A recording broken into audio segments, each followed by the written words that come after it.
तो शिव महापुराण की है आरती, पापियों को पाप से है श्री शिव महापुराण। चक्षुरुन्मीलितं येन तस्मै श्री गुरुवे नमः।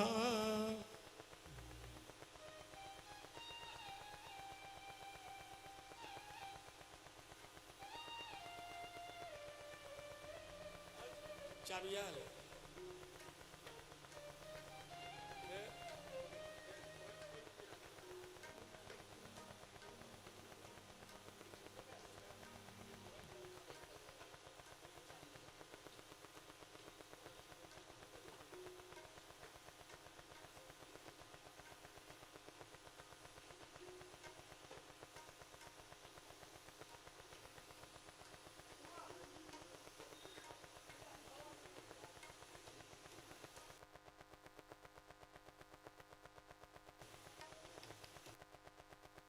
हाँ भै गेल वैदिक आरती कराओ।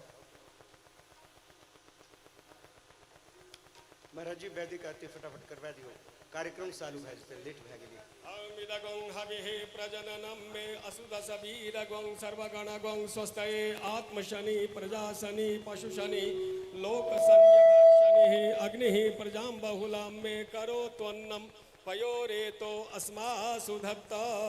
एष आरार्तिक्यं निवेदयामि। ओम भूर्भुवस्सुः पुराण पुरुषोत्तमाय नमः। अब कृपया हमरा लोग अपने अपना स्थान पर ग्रहण करी, अपने अपने स्थान को ग्रहण कीजिए, अपने अपने स्थान पर विराजमान हो जाइए। व्यास जी का तिलक हुआ बहुत गले बड़ी काल पहले तिलक करिए व्यास जी का। कार्यक्रम शुरू करी। हाँ उमर तिलक होते रहते कार्यक्रम आरंभ।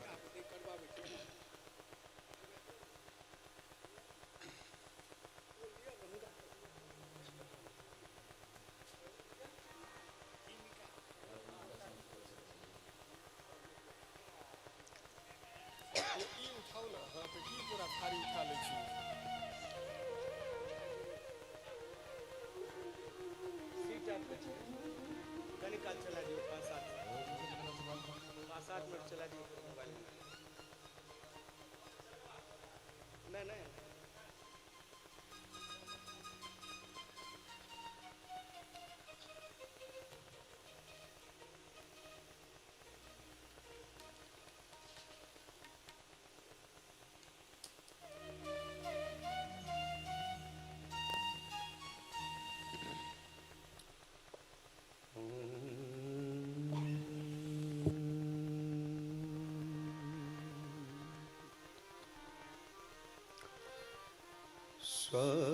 स्वस्ति श्री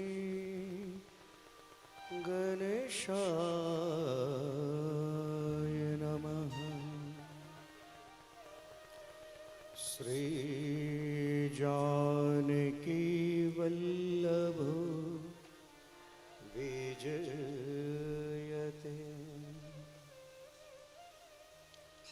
श्री सीताराम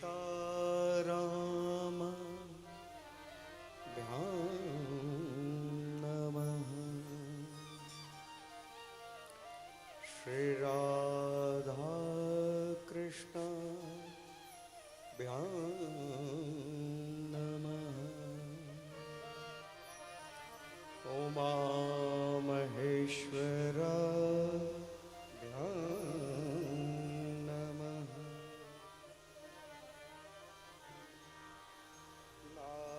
नारायण नमस्कृत्य नरं चैव नरोत्तमं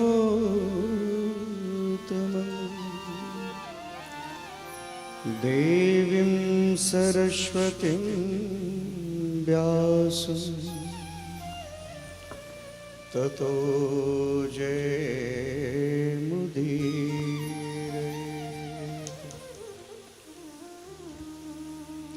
शङ्खेन द्वाभमतीव सुन्दरतनु शार्दूलचर्माम्बरम् कालव्याल कराल भूषरधरम्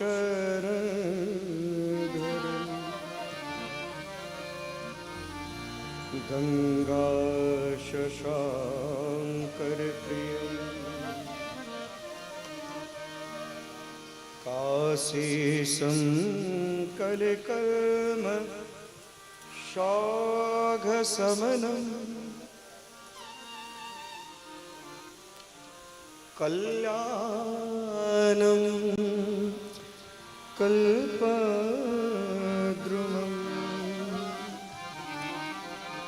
नौमीड्यं गिरिजापतिं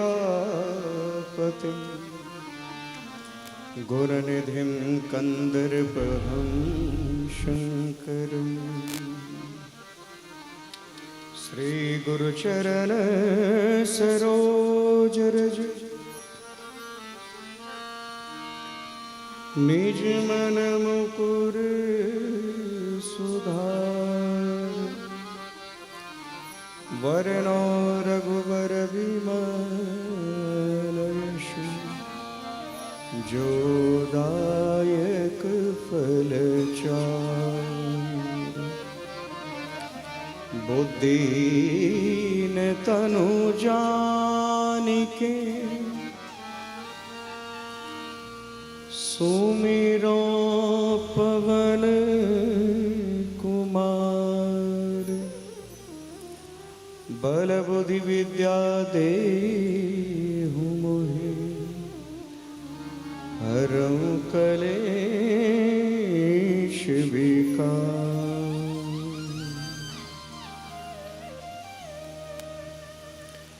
नमामि शमीशान निर्वाण रूप विभुं व्यापकं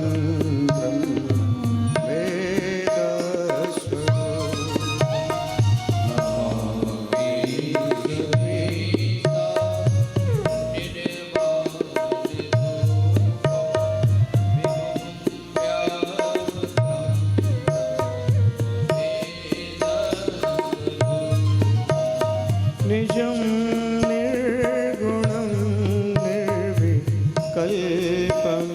निरीहं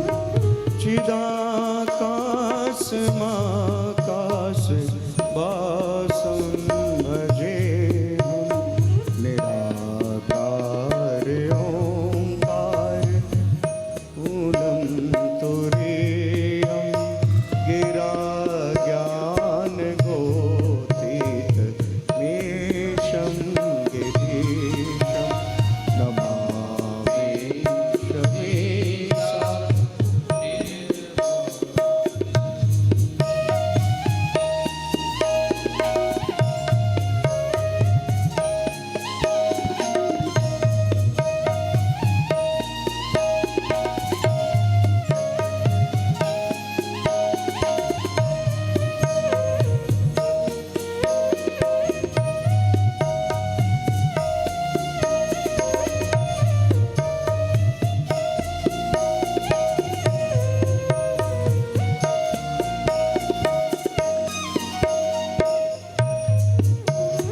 करालं महाकाल कालं कृपालं गुणागार संसार पारं नतो तुषाराद्रिशङ्कास गौरं गभीरं मनोभूतकोटि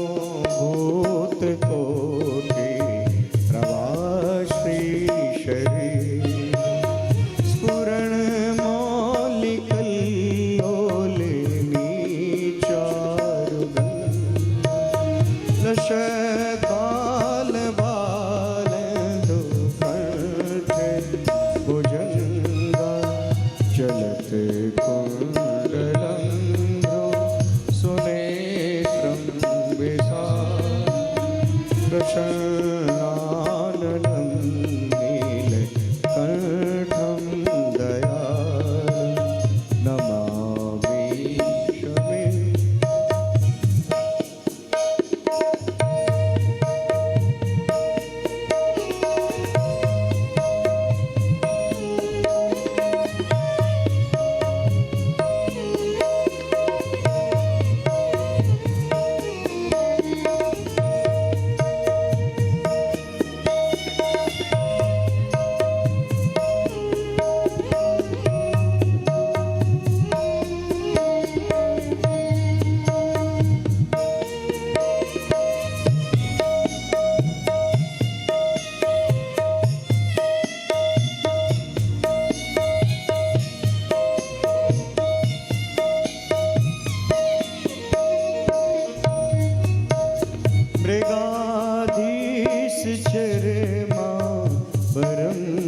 केष्टं प्रगल्भं परेशम् अखण्डं अजं कोटिप्रकाशं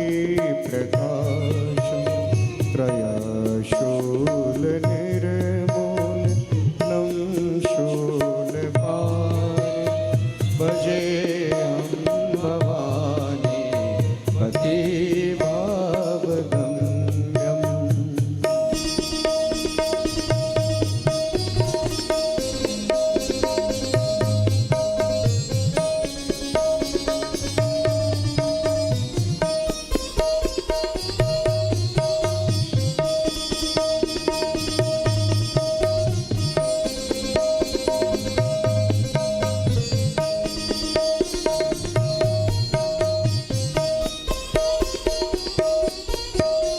कलातीत कल्याण कल्पान्तकारी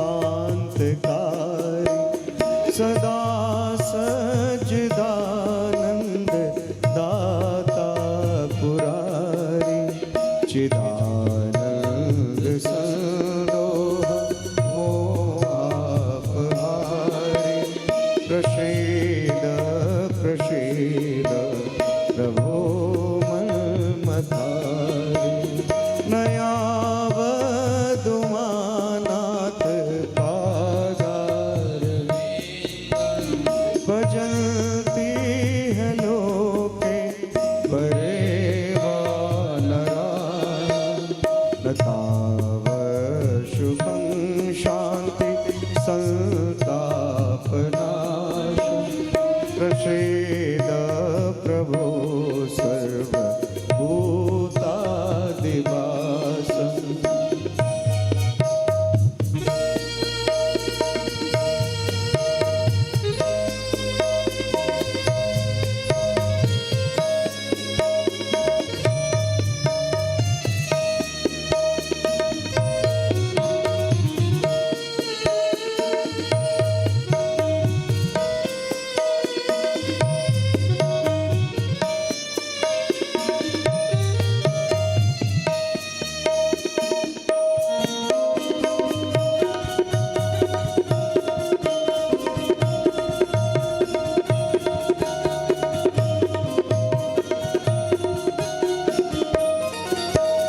न जानामि योगं जपं नैव पूजा न तोऽहं सदा सर्वदा सम्बुद्धोऽभ्यं जराजन्मदुःखात् तातप्यमानं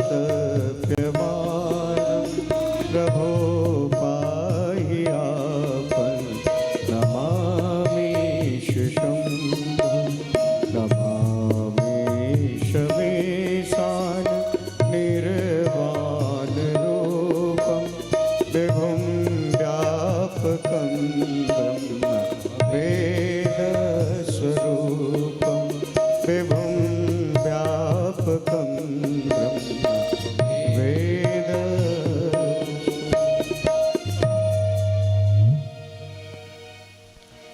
सुन विनते सर्वज्ञ शिव देख विप्र अनुराग पुनि मंदिर नभवानि भई द्विजवर वर मान जो प्रसन्न प्रभु मोहि पर नाथ दीन पर ले निज पद भगति देहु मोहे पुनि दोसर वर दे। शंकर दीन दयाल प्रभु अब सब पर हो कृपाल सभी सुखी हो सब विधि नाथ तो रही का। अकारण करुणा वर्णालय भक्त वांछा कल्पद्रुम गुणगण निलया भगवान विश्वनाथ दिगंबर शशांक मौली चंद्रशेखर वृषध्वज के चरणों में कोटि कोटि बार अनंत कोटि वंदना करते हुए प्रकट अप्रकट रूप में उपस्थित समस्त सिद्धेश्वर कवीश्वर कपीश्वर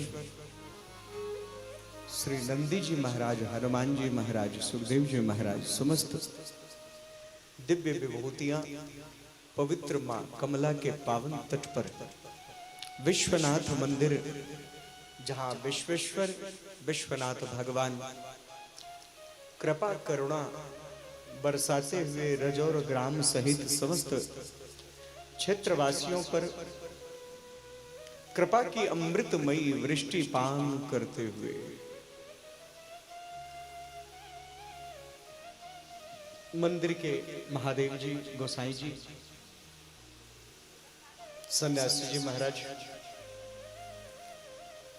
कथा के परीक्षित रमेश जी एवं इनके समस्त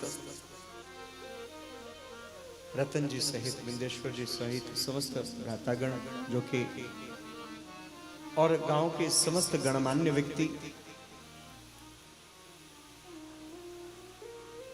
समस्त वरिष्ठ विशिष्ट व्यक्ति, मातृशक्ति, भद्र पुरुषगण, गंधर्व विद्या के महाज्ञाता श्रीमान संजी सहित महेश जी समेत दुर्गेश जी और उनके साथ हमारे बहुत ही अच्छे शिवचरण जी महाराज और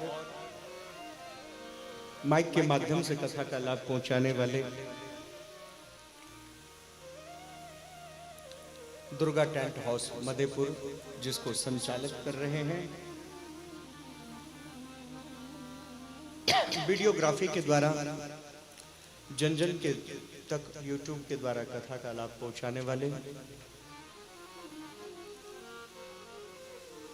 तत्पश्चात समस्त मातृशक्ति। मैं माता से प्रार्थना करूंगा, जमीन पे बैठ के कथा सुनने से सारा पुण्य लोग इंद्र ले जाता है, तो कथा सुनने का पुण्य नहीं है। इसलिए दरी पे बैठ जाइए, या तो सामने जा करके, या ऊंचा कोई कुर्सी ले लीजिए, या जमीन दरी पे बैठ जाइए। हाँ, फर्श पे जो कथा सुनेंगे ना खाली जमीन पे, तो इंद्र देवता पुण्य ले जाता है। या नीचे कुछ बिछा लीजिए, यहाँ आगे अगर कोई बैठना चाहे तो नीचे कुछ बिछा सकते हैं, कोई आसन बाहर से पटिया कुछ इधर उधर बिछाइए, तब आगे बैठिए। खाली जमीन पे बैठने से इंद्र देवता पुण्य लोक ले जाते हैं, ऐसा समस्त विद्वान लोग कहते हैं, रतन जी जैसे बोलते हैं। तो मैं प्रार्थना करूंगा आप सब लोगों से, समस्त भक्त मंडली से, मैं चाहता हूं सबको बराबर पुण्य लोक मिले। हाँ, बिछा लो, बैठ जाओ। और किसी माताओं ने भी बैठना है, अकेली बैठी हुई है, इनके साथ एक दो और आ जाओ। हाँ, तो मेरे कहने का तात्पर्य दूसरा, मैं रत्नेश जी से कहूंगा, एक प्रार्थना करूंगा उनसे। आज शिव जी का विवाह है, तो आज तो या तो नीचे ऊपर श्वेत हो या बिल्कुल पीला ही पीला हो। वैसे आप रोज सज रहे हैं, आज सजावट नहीं दिख रहा है, कुर्ता बदलाइए, बाकी सब ठीक है। आज शादी है और मुख्य व्यवस्थापक में है, तो थोड़ा सा पीला तो बनता है बाराती में है। हाँ, तो आइए, कथा आरंभ करने से पहले हम ही लेट हो गए, फिर भी कहेंगे कि हमारे बीच मुनि जी हैं,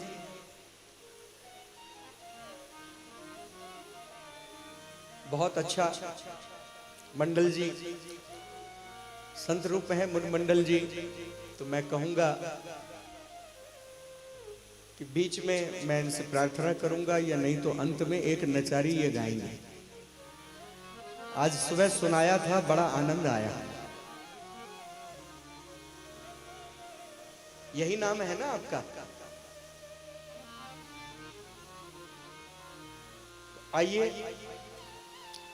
कथा आरंभ करने से पहले 2 मिनट के लिए शिव नाम कीर्तन।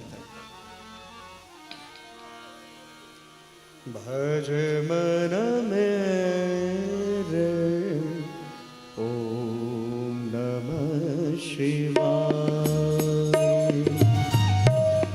भज मन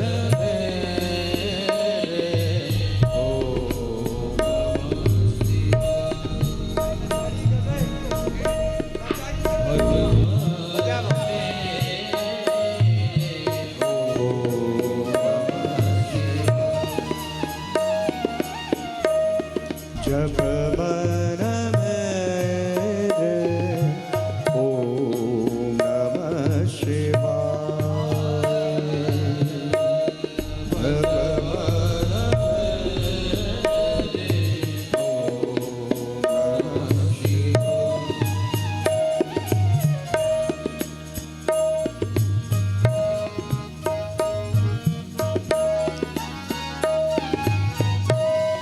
शिव शिव शिव शिव नमः शिवाय।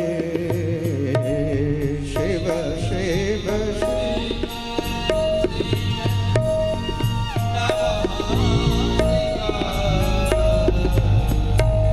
शिव शिव शिव नमः शिवाय।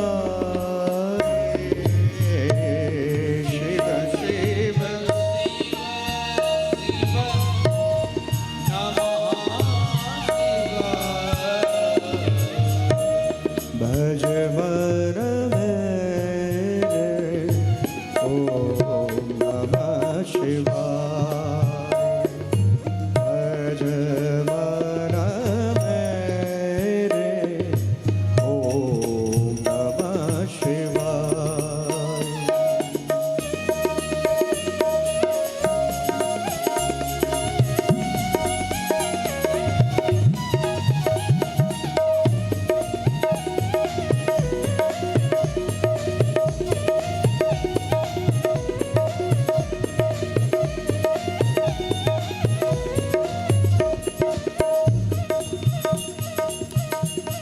नमः विश्वनाथाय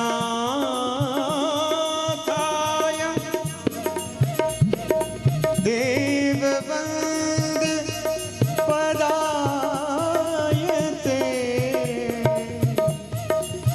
काशी शेषावतारो में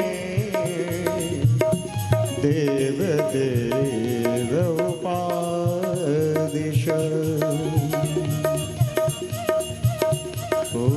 भज मन मेरे ओम नमः शिवाय। भज मन मेरे ओम नमः शिवाय। जप मन मेरे ओम नमः शिवाय। जप मन मेरे ओम नमः शिवाय। शिव शिव शिव शिव नमः शिवाय। शिव शिव शिव शिव शिव शिव शिव नमः शिवाय। शिव शिव भज मन मेरे ओम नमः शिवाय। भज मन जप मन मेरे ओम नमः शिवाय। जप मन नमः पार्वती हर हर महादेव शंभो।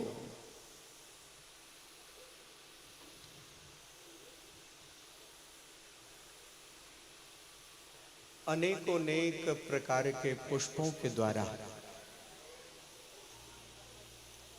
भगवान शिव की पूजन करना चाहिए। शुद्ध पुष्प अपने हाथ से संचित करना चाहिए। कोशिश करना चाहिए कि शिव पूजन के लिए अपने आंगन में पुष्प लगाएं। और ये मिथिला में ही संभव है कि मिथिला की माटी प्रत्येक प्रकार के पुष्पों को उगा सकने की शक्ति रखती है। भगवान महादेव के पूजन करने में श्रद्धा भाव से धूप दीप नैवेद्य इत्यादि अर्पण करते हुए लक्ष्मी प्राप्ति के लिए कमल पुष्प से पूजा करें। और मिथिला में कमल की भी कमी नहीं। बिल्व पत्र से पूजन करें, शत पत्र से पूजन करें और शंख पुष्पी से पूजन करें, परिजात के पुष्पों से पूजन करें। कहा जाता है कि यदि 1,00,000 की संख्या में अपने समय के अनुकूल इन पुष्पों से अगर पूजा किया जाता है तो अपार लक्ष्मी की प्राप्ति होती है और समस्त पाप ताप समाप्त हो जाता है। ऐसा कहा जाता है कि अपने जीवन में पार्थिव शिवलिंग की पूजा करके पूरी श्रद्धा भक्ति के साथ यदि पुष्पों को अर्पण करें, बाबा प्रसन्न हो जाता है। 11 करोड़ अगर पार्थिव पूजन अपने जीवन में कर लें तो वह मनुष्य सर्वश्रेष्ठ बन जाता है।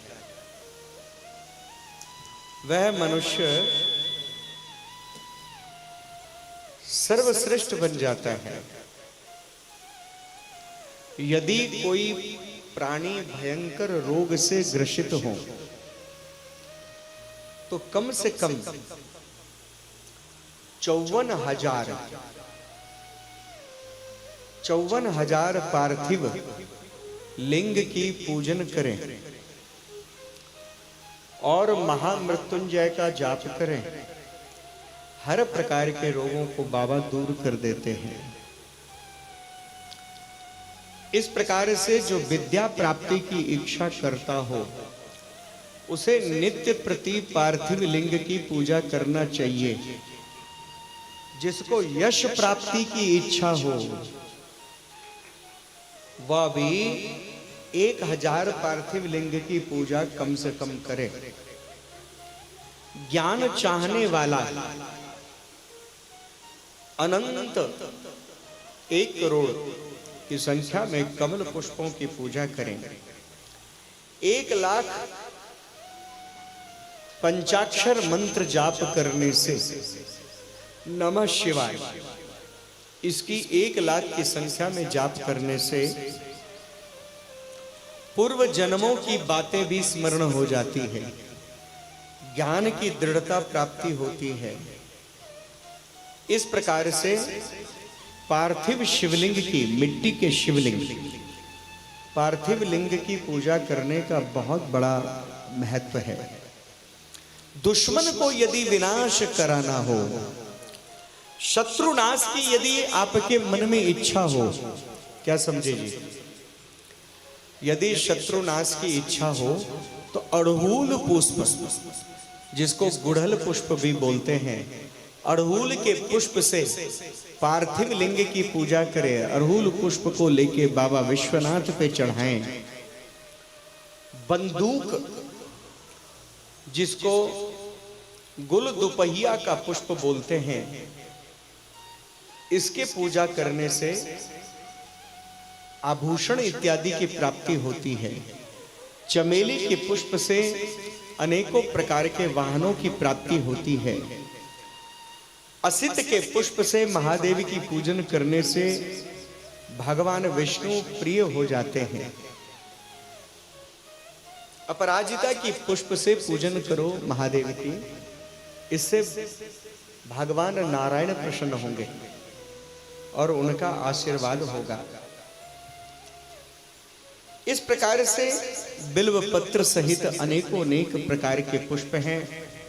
राई के पुष्प, हार श्रृंगार के पुष्प, चंपा के पुष्प और अनेकों प्रकार के पुष्प हैं। शिव पे तिल श्वेत तिल शिव पे अर्पण करने से अनंत गुना पुण्य फल प्राप्त होता है। मूंग, हरा साबुत मूंग भी अर्पण करने से, हरा साबुत मूंग भी इन पे अर्पण करने से अनंत गुना पुण्य फल की प्राप्ति होती है। काकून और जिस प्रकार के पुष्प हो सके, इनसे पुष्पों से पूजा करने से बाबा बड़े प्रसन्न होते हैं। इस प्रकार से अनेकों अनेक प्रकार के पुष्पों से की वर्णन के बारे में बताया गया है। शिव का पूजन करने से हर प्रकार से फल मिलता है। आप अपना आचरण पवित्र बनाएं, बहुत अच्छी बात है, किंतु आप अपने आचरण के साथ अपनी संतान के अंदर भी संस्कार डालें। ये जीवन में बहुत आवश्यक है।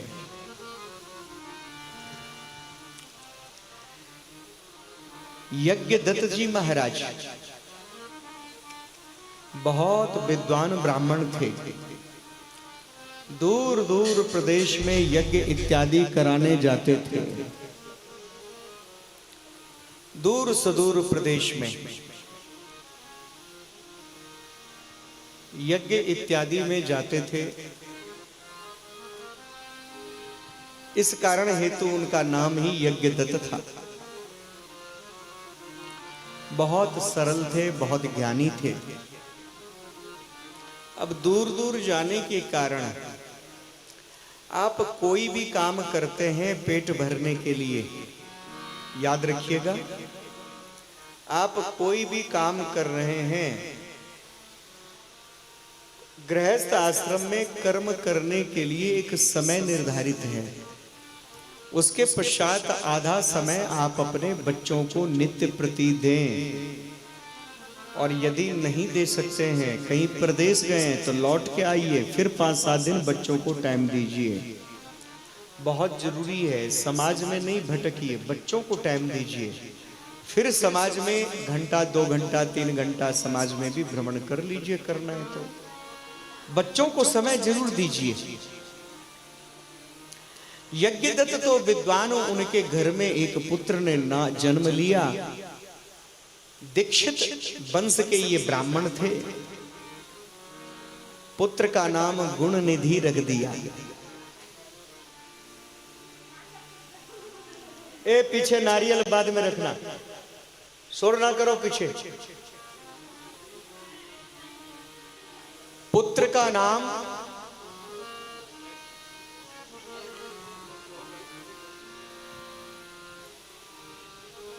गुणनिधि रख दिया। गुणनिधि नाम रखने से काम नहीं चलता है। उस बच्चे के संग रहना चाहिए, उसको बचपन से संस्कार डालना चाहिए जी। संस्कार डाला नहीं, वह ब्राह्मणों के आचरण को छोड़ करके नाना प्रकार से कुकर्म करने लगे। बहुत उत्पात मचाते, शरारत करते। उनसे पूछा, महाराज विप्रदेव यज्ञदत्त महाराज जी ने अपनी पत्नी से पूछा, मेरा पुत्र कैसा है? बोलो बहुत आनंद है। अभी कहाँ गया? वो शिक्षा लेने गया है, जबकि वो शरारत में गया था। पति को वो झूठ बोलती थी। एक दिन समाज में भ्रमण कर रहे थे। समाज के कुछ व्यक्तियों ने कहा, महाराज आप तो बड़े विद्वान हैं, आप बड़े ज्ञानी ध्यानी हैं, लेकिन अपने पुत्र को तो शिक्षा दीजिए। आपका पुत्र तो महा उत्पाती हो चुका है, दुष्ट हो चुका है।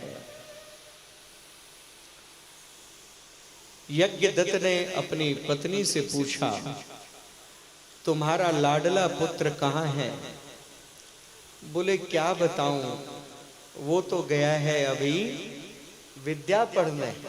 अच्छा, थोड़ी देर में वो वहीं बैठे रहे, वो कहीं नहीं हिले, अपने घर से कहीं नहीं हिले। पिता की अंगूठी को बेच करके वो मदिरा पी के आया था, शराब पी के आया था वैश्यालय से। कि किम बहुतेन कुलजे तुभ्यम कुप्याम्यहं वृथा।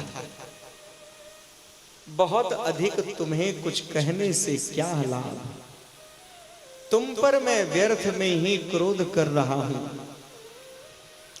तुमको दोषित करने वाली तो तुम्हारी मां ही है।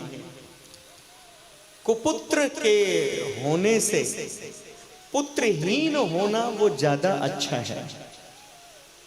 घर में कुपुत्र जन्म जाए उससे अच्छा पुत्रहीन रहे वो ज्यादा श्रेष्ठ है। यह सनातन का नियम है कि कुपुत्र पुत्र का त्याग करना चाहिए। और इस प्रकार से अपने पुत्र का त्याग कर दिया।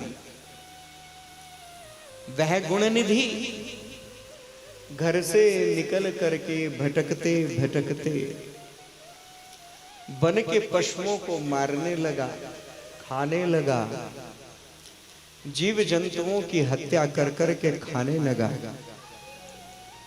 एक दिन भूलवश शिवरात्रि थी और जंगल में शिव मंदिर था, वहां जाके ये छुप के बैठा रहा। खाने पीने को कुछ नहीं मिला, दिन भर उसका व्रत हो गया। संध्या काल में पूजा पाठ करके जब सब लोग गांव वाले चले गए, बिल्कुल खाली हो गया। जब स्थान बिल्कुल खाली हो गया जी, तब ये गुणनिधि शिव मंदिर में पहुंचा। और शिव मंदिर में देखो नन्हा भोला शंकर आ गया। तो ये शिव मंदिर में पहुंचा और शिव मंदिर में पहुंच करके जो शिव को चढ़ा हुआ प्रसाद था,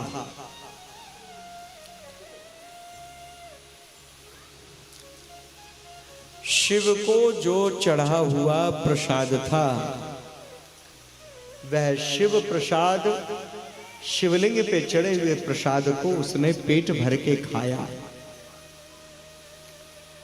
और जल्दी जल्दी शिव मंदिर से प्रसाद खा के वहां से दौड़ा। तो कुछ लोग युवा वर्ग आए थे रात्रि में शिव अभिषेक के लिए।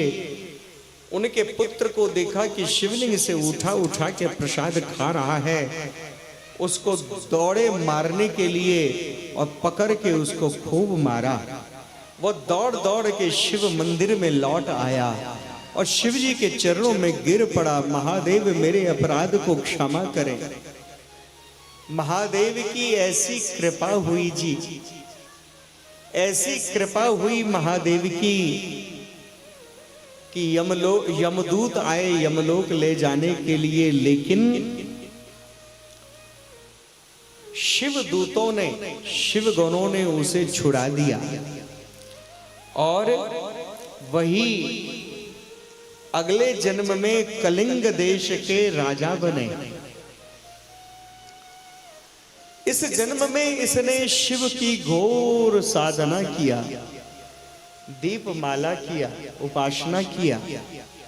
शिव पूजन के प्रभाव से भोलेनाथ जी खुश हो गए और विश्वशर्वा के पुत्र कुबेर के रूप में इसके बाद अगले जन्म में जन्म मिला। विश्वशर्वा के पुत्र कुबेर बन के जन्म लिए। विश्वनाथ की इस कुबेर ने काशी नगरी में आके घोर तपस्या किया। भगवान विश्वनाथ और मां प्रकट हो गई। मां प्रकट हो गई विश्वनाथ जी के संग में और भगवान विश्वनाथ जी ने आशीर्वाद दिया कि आज से तुम शिव मंदिर के पुजारी होगे और मेरे मित्र होगे। और शिव का एक नाम है कुबेर बंधु। शिव के सहस्त्र नाम में एक नाम उनका कुबेर बंधु भी है। ऐसी कृपा में भोलेनाथ जी हैं, जिनकी कृपा हो जाए तो जीवन हमारा सफल हो जाए। बोलो शंकर भगवान की जय। कि प्रथमं दक्ष पुत्री सा पश्चात् सा पर्वतात्मजा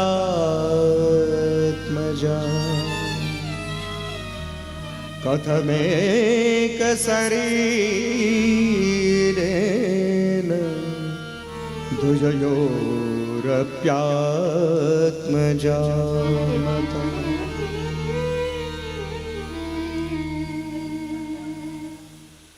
श्री ब्रह्मा जी कहते हैं कि हे सनकादि महर्षिगण, हे मेरे पुत्र नारद, सुन, मैं तुझे एक सुंदर इतिहास कहता हूं। जब सृष्टि की रचना आरंभ हुई, जब सृष्टि की रचना आरंभ हुई तो ऐसा कहा जाता है कि उस समय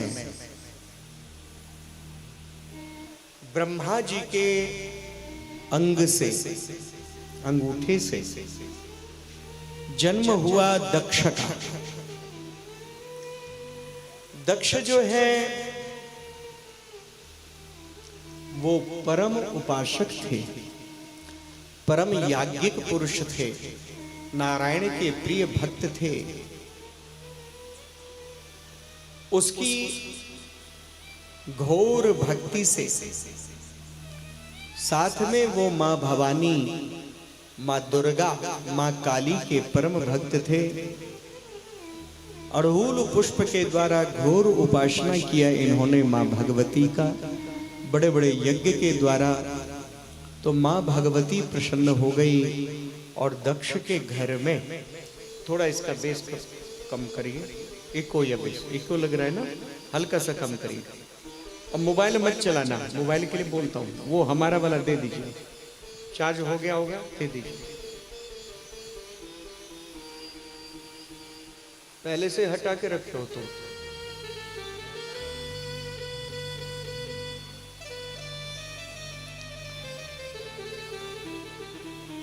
बोलो शंकर भगवान की। वो कहाँ गए माइक जो चला रहे थे? क्यों? काम पहले करके आते? अच्छा, थोड़ा इसका वो कम करिए। श्री राधा, क्या ज्यादा लग रहा है? शार्प करिए, थोड़ा बेस कम करिए, आवाज बढ़ाइए। शार्प करिए, बेस भी कम करिए, ठीक है।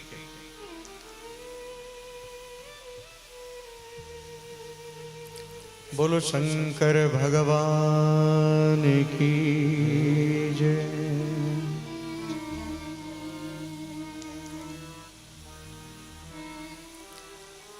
घर में जगदम्बिका श्रेष्ठ और उत्तम पुण्य करने के कारण, श्रेष्ठ एवं उत्तम साधना करने के कारण घर के अंदर मां भवानी प्रकट हो गई। सती ही वो देवी है जो परम शक्ति रूप है, परम सिद्ध रूप है, परम कृपामयी है। समस्त गुणों को लेकर के सती प्रकट हुई थी। धीरे धीरे जब बड़ी हुई, ब्रह्मा जी स्वयं आए। हे पौत्री, रिश्ते में ब्रह्मा जी के पुत्र दक्ष और दक्ष की पुत्री सती थी। नातिन लगती थी, पोती। हे पौत्री, दक्ष सुन, मेरी पौत्री का विवाह तो शिव के संग होगा। जाओ। सती को कहा, पुत्री तू जा, जाके घोर तपस्या कर। हरिद्वार के निकट, हरिद्वार क्षेत्र में ही बिल्वकेश्वर एक स्थान है, पहाड़ों पे। पहले जंगल था, पहाड़ था, अब वो समतल हो गया है, जंगल भी काट दिया गया है। हरिद्वार में 2 मंदिर सबसे प्रख्यात हैं। एक दक्षेश्वर, जहां दक्ष ने यज्ञ किया कनखल में, दक्ष प्रजापति का। दूसरा बिल्वकेश्वर, जहां मां सती ने तपस्या किया, अपनी शक्ति से कूप प्रकट किया है। उस कूप में से जल निकाल के स्नान करें। कूप का जल ले जा करके फिर महादेव पर चढ़ाएं, बिल्वेश्वर पे, जहां तपस्या किया था सती ने। पहले तो हिंसक जीव थे, अब ऐसा कुछ नहीं है। हाँ, हाथी भालू कभी कभार रात में आ जाते हैं, दिन में नहीं। सती ने घोर तपस्या किया। उनके तपबल से प्रसन्न होकर के भोलेनाथ जी सती के संग विवाह करते हैं।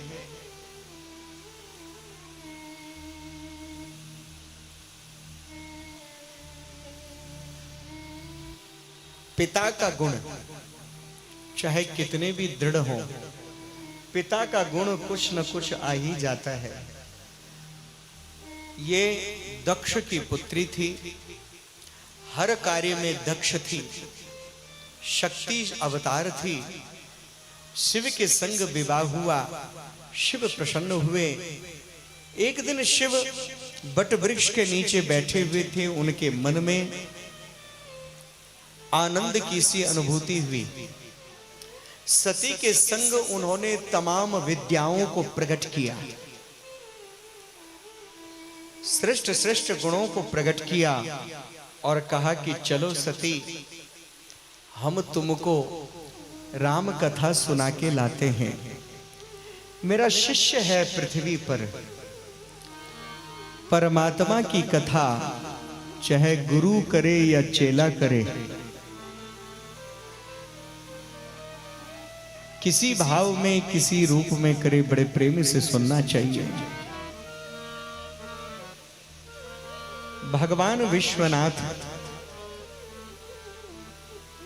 सती को संग लेकर के सती को संग लेके चले विश्वनाथ और पहुंचे। एक बार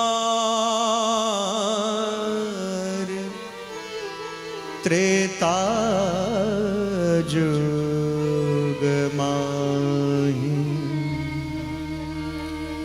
एक बार त्रेता जुग माही,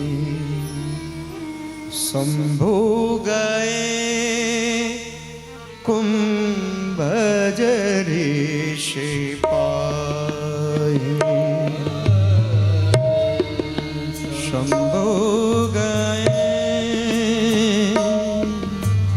कुंभज ऋषि पाए,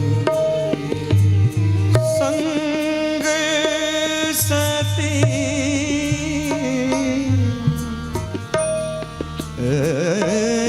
संग सती जग जननी भवानी, संग सती जग जननी भवानी, पूजे ऋषि अखिलेश्वर जानी, पूजे ऋषि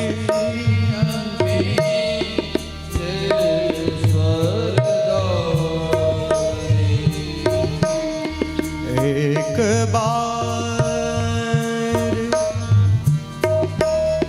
महादेव आए। अगस्त ऋषि जो कि रावण के दादाजी के भाई हैं, पुलस्त ऋषि के भाई हैं, बहुत बड़े साइंटिस्ट वैज्ञानिक ऋषि हुए हैं। मिथिला ने 2 त्रेता युग में बड़े बड़े वैज्ञानिक ऋषि दिए हैं। इसी मिथिला ने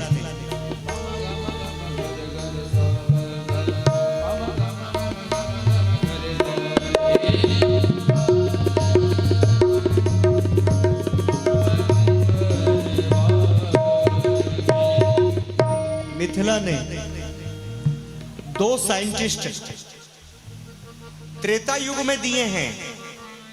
पूरे त्रेता युग में 3 ही साइंटिस्ट थे बड़े बड़े।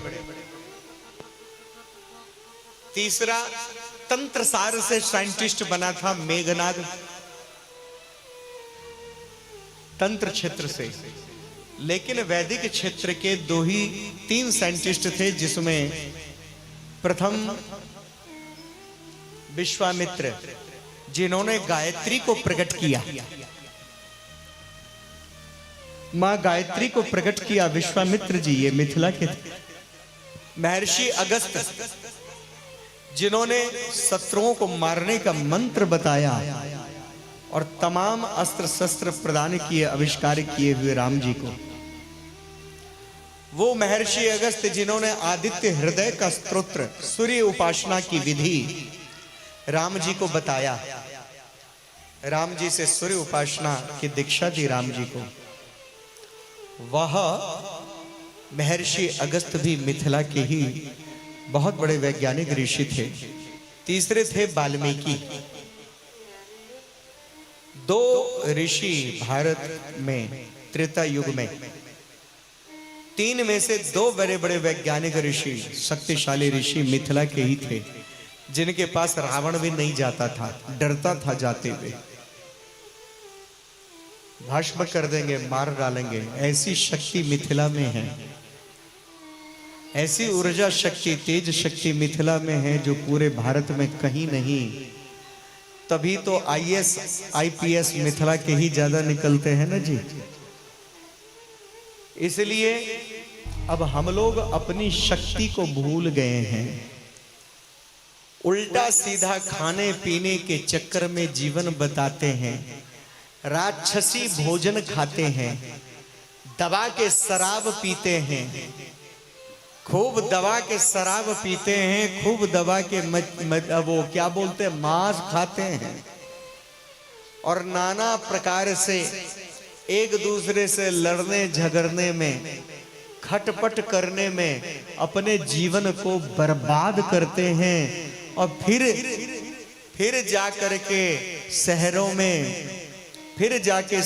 में ब्राह्मण हो करके और अपने से नीचे वाले लोगों के तलवे चाटते हैं और उनको बाबूजी बाबूजी बोल के, सर बोल के उसको मालिक बना के उसके नीचे बैठते हैं, क्योंकि अपनी सत्ता खोल बैठते हैं।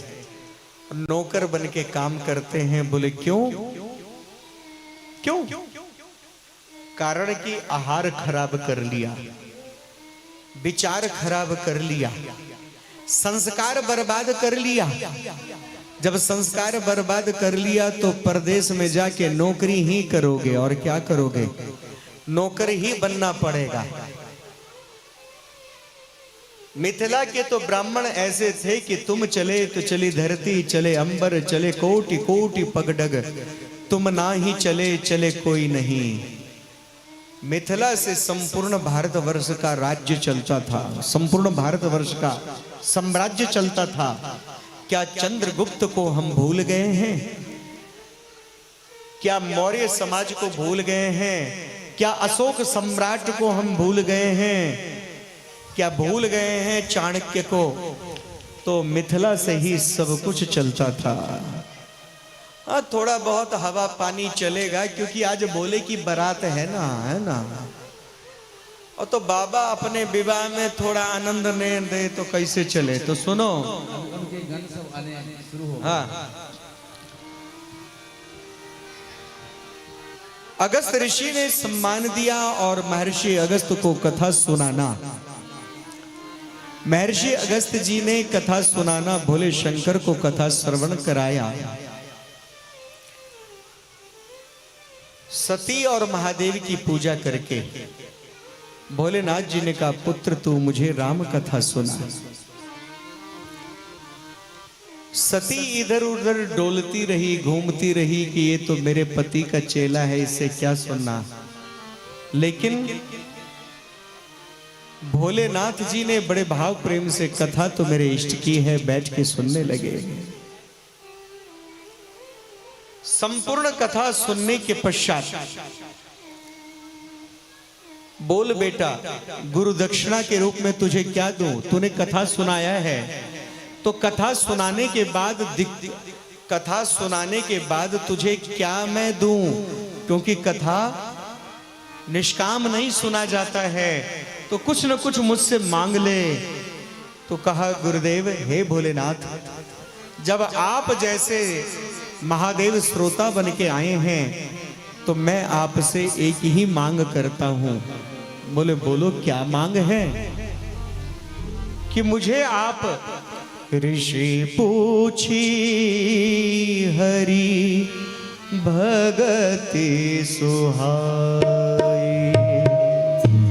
ऋषि पूछी हरि भगति सुहाई, कही शंभु अधिकारी पाए, कही शंभु अधिकारी पाए। हरि भक्ति की दीक्षा मांगा। भोलेनाथ जी से महर्षि अगस्त ने हरि भक्ति की शिक्षा मांगा और भोलेनाथ जी प्रसन्न हो गए और महर्षि अगस्त को राम मंत्र दिया।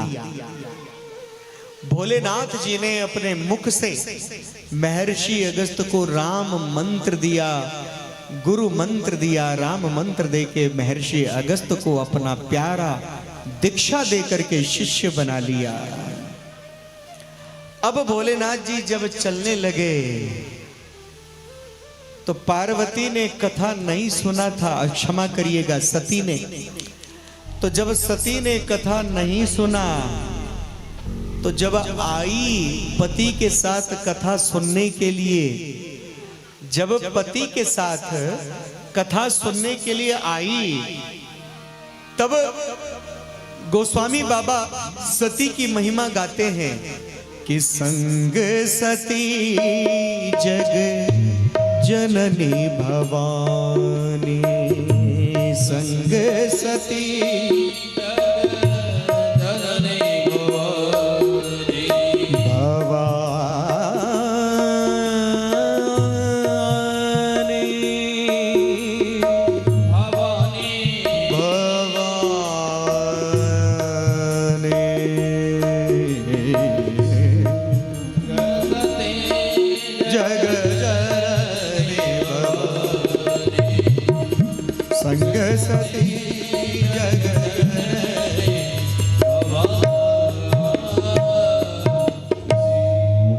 सती जग जननी भवानी, कितने बड़ी बड़े उपमा दिए। कथा सुनने आ रही है भोलेनाथ जी की संग इसलिए, लेकिन कथा जब नहीं सुना और शिव जब लौटे तो शिव के संग जब लौटी तो गोस्वामी बाबा कहते हैं, मोने संग बीदा, मोने संग बीदा मांगी त्रिपुरारी, चले भवन संग दक्ष कुमारी। विशेष उपनाम नहीं, दक्ष कुमारी, जो अपने आप को परिपक्व जानता हो।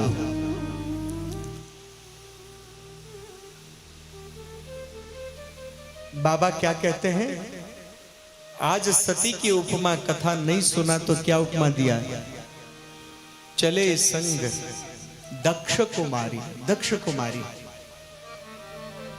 जगजननी नहीं, भवानी नहीं, दक्ष कुमारी। क्यों?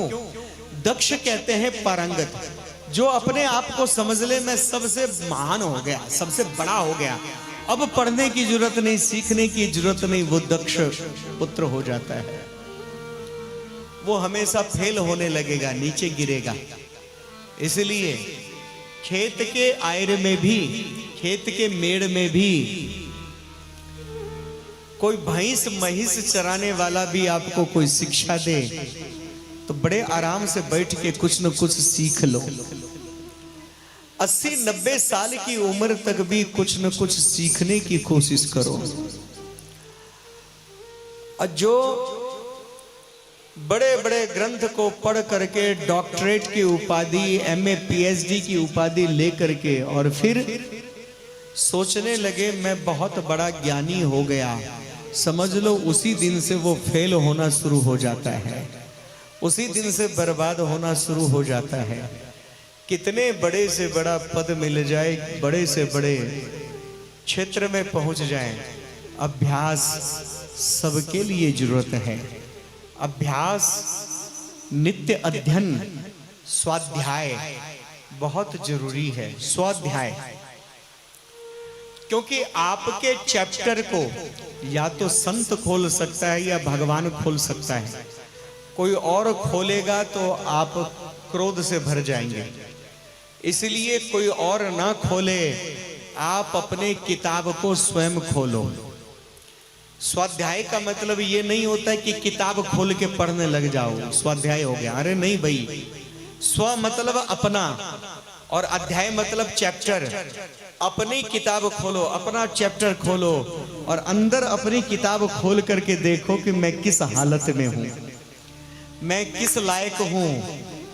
भले ही मैंने डिग्री ले लिया कि पोथी पढ़ पढ़ जगमुआ पंडित भयान को, ढाई आखर के प्रेम को पढ़े सो पंडित हो। निरंतर अभ्यास करने से ही मन पर विजय होता है। निरंतर अभ्यास करने से ही कार्य सिद्ध होता है। निरंतर जप करने से धीरे धीरे मन की शुद्धि होती है। इसी प्रकार से, नहीं तो संत जी से पूछिए, आपसे पूछिए, यदि तबला पे रोज अभ्यास नहीं करेंगे तो जहां हैं वहीं रह जाएंगे, और वहीं नहीं और नीचे गिर जाएंगे, डे बाय डे गिरेंगे। संगीत में रागों का, ठाट का अभ्यास अगर निरंतर ना हो सके तो क्या कहा जाता है? निरंतर अगर सरस्वती की हम उपासना करते हैं अपने साज की, और साज की उपासना धूप दीप अगरबत्ती देना या तिलक लगाना नहीं होता है। साज की उपासना, साज की उपासना तबला के उस्ताद पंडित गोदई जी महाराज कहते हैं। गोदई जी महाराज ने कहा है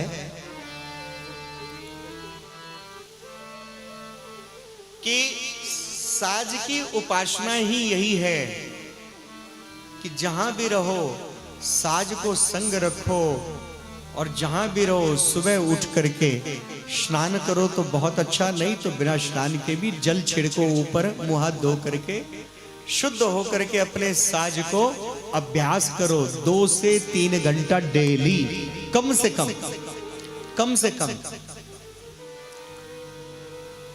जाकिर हुसैन ने कहा था एक बारी, कमानी ऑडिटोरियम में मिले हमको, तो मैंने कहा तेरी हाथ तो फिरकी की तरह चलता है, अब तो रहा नहीं वो, फिरकी की तरह तुम्हारे हाथ चलता है, तो ये कैसे है? कहा महाराज मैं 12-12 घंटे अभ्यास करता था, और आज भी विश्व प्रसिद्ध हो गया, फिर भी आज भी 5 से 6 घंटा तो छोड़ता नहीं हूं अभ्यास में। तो जिस चीज का आप अभ्यास निरंतर करते रहेंगे, मां के पेट से कोई नहीं पैदा होता है सीख के। अभ्यास करते करते गुरु ने जो कृपा करके सिखाया है उसको निरंतर बढ़ाते चलिए, बढ़ाते चलिए। आपके तबला के सहरसा के एक रहते थे विष्णुदेव पौदार, गंधर्व महाविद्यालय के, तो वो हमारे संग बहुत रहते थे दिल्ली क्षेत्र में। जब कथा होता मेरे संग बहुत रहते थे। एक दिन मेरे पास आए, बोले महाराज जी अब मैं नहीं रहूंगा। मैंने कहा क्या बताइए? बोले आपके आशीर्वाद से अब सरकारी नौकरी हो गया। मैंने कहा तू तो गंधर्व में था। बोले नहीं, वो प्राइवेट होता है। और धीरे धीरे मैं आज ऐसा हो गया कि मैं बोल नहीं सकता हूं। अब सरकारी नौकरी सहरसा में ही कर रहे हैं। तो इस प्रकार से कब कहां किस चीज का कहां आवश्यकता पड़ जाए, तो हर क्षेत्र में अभ्यास जरूरत है। यदि मैं थोड़ी देर बैठ करके चिंतन ना करूं, अब यहां तो वक्ता तो है ही है, लेकिन जगह ऐसा है इस गांव के दामाद भी लगते हैं, जमाई बाबू। तो अब ठीक है जो कुछ भी है, लेकिन है तो आज से पहले मैंने नहीं बताया कि मैं जमाई बाबू भी लगता हूं। आज इसलिए बताया कि शिव विवाह है, तो शंकर जी को भी गाली दिया था उनके सलहज और सालियों ने। तो कल तो मैंने इशारा कर दिया था कि लिपस्टिक पाउडर लगा के आना, आज शिव विवाह है, सब नाचना। कहने में आप पहचान गए थे, बोल दिए थे कि महाराज आप तो बोल ही दिए हैं। तो मैंने कहा बोल क्या दिए, अब तो आज तो रिश्ता ही अलग है, तो इसलिए आज तो खूब पाउडर सौडर क्रीम लगा के सज धज के आई है, तो आज नाचना खूब अच्छी तरह। अब हम उतर नहीं सकते, न तो हम भी संग ही नाचते। तो कहने का तात्पर्य आज मैं इसलिए कह रहा हूं, लेकिन फिर भी हम सबको अभ्यास की जरूरत है। और जमात में भी भगिन दमाद है। तो आइए राम कथा नहीं सुना, और समय चल रहा था त्रेता युग का। मेरे राम अवतार धारण करके लीला कर रहे थे, और लीला चल रहा था कि जानकी का हरण हुआ। वास्तव में तो जानकी को अग्नि में वास दे दिया था, लेकिन लीला में माया रूपी जानकी का हरण माया रूप में, मायामयी पंचवटी में, मायामय मृग के द्वारा, मायामय मृग और मायापति मेरे राम जी के द्वारा, मायापति राम, मायामय मृग, मायामयी सीता, मायामय प्रदेश पंचवटी और मायामय वेश, चारों तरफ माया ही मैं, और माया रूपनी ही सीता उस समय थी। वास्तविक सीता अग्नि में थी। सुनहु प्रिया व्रत रुचिर सुशीला, मैं कछु करव ललित नरले, जब लगी करहूं निशाचर नासा, तुम पावक महु करहूं निवासा। तो चारों तरफ माया ही माया था। आज मायापति ने भी अपनी माया फैला दिया, और सामान्य जन की तरह दर दर भ्रमण करते करते जानकी जी को खोज रहे हैं।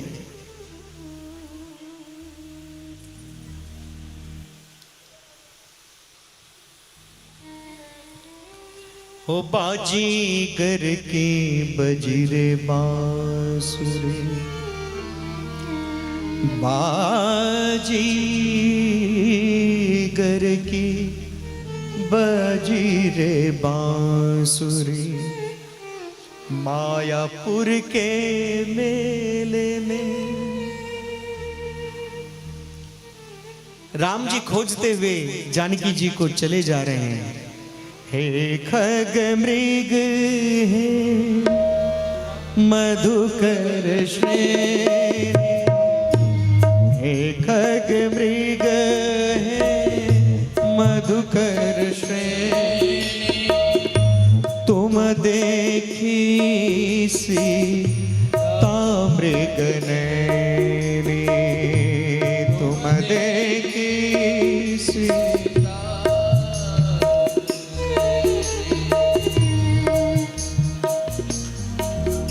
इधर उधर भटक रहे थे। उसी बीच में मेरे भोलेनाथ जी वहां से निकले, प्रभु को लीला करते हुए देख करके हाथ जोड़ के कहने लगे, प्रणाम किया। जय सच्चिदानंद,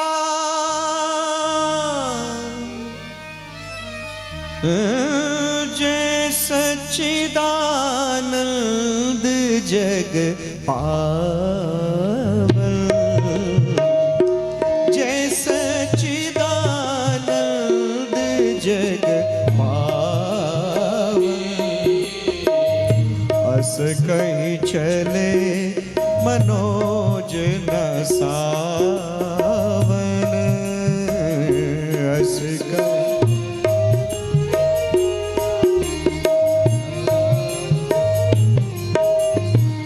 जय सच्चिदानंद, सच्चिदानंद भगवान की। राम जी को दूर से ही, आकाश से ही प्रणाम किया। सती ने देखा कि मेरे स्वामी तो अखिलेश्वर हैं, चराचर जगत के स्वामी हैं, वो किनको प्रणाम कर रहे हैं पृथ्वी पर। आहा, एक वनवासी अपने पति को खोज रहे हैं, अपनी पत्नी को खोज रहे हैं, रो रहे हैं, भटक रहे हैं, और प्रभु इसको सच्चिदानंद बोल रहे हैं। प्रभु ये सच्चिदानंद कैसे? बोले देवी तुम्हें पता नहीं, यही मेरे इष्ट हैं, यही राम हैं, इन्हीं का बाल रूप को मैं अपना इष्ट मानता हूं देवी। नहीं नहीं नहीं नहीं नहीं, ये सच्चिदानंद नहीं हो सकते देवी। तुम्हारे अंदर शंका इसलिए जाग रहा है क्योंकि तुमने राम कथा नहीं सुना। जो अपने जीवन में राम कथा जिसने श्रवण नहीं किया, उसके जीवन में शंका तो रहेगी रहेगी। तमाम प्रकार के शंकाओं का समाधान हो जाता है जो अपने जीवन में राम कथा सुन लेता है। इसलिए रामायण को रोज पढ़ो। रामायण राम जी का आईना, रामचरित्र मानस, राम जी की चरित्र रूपी मानस सरोवर में डुबकी लगाओ। कौवा भी हंस बन जाता है, एक कौवा भी काग भुषुंडी बन जाता है। इसलिए सरल भाषा में गोस्वामी बाबा ने लिखा है, रामायण रोज पढ़ो। नहीं पढ़ सकते दो ही चौपाई तो हिंदी में पढ़ो, और भी नहीं पढ़ सकते हैं तो अब तो मोबाइल में लगा दो कि संपूर्ण रामचरितमानस का पाठ लगाओ, अर्थ सहित आएगा।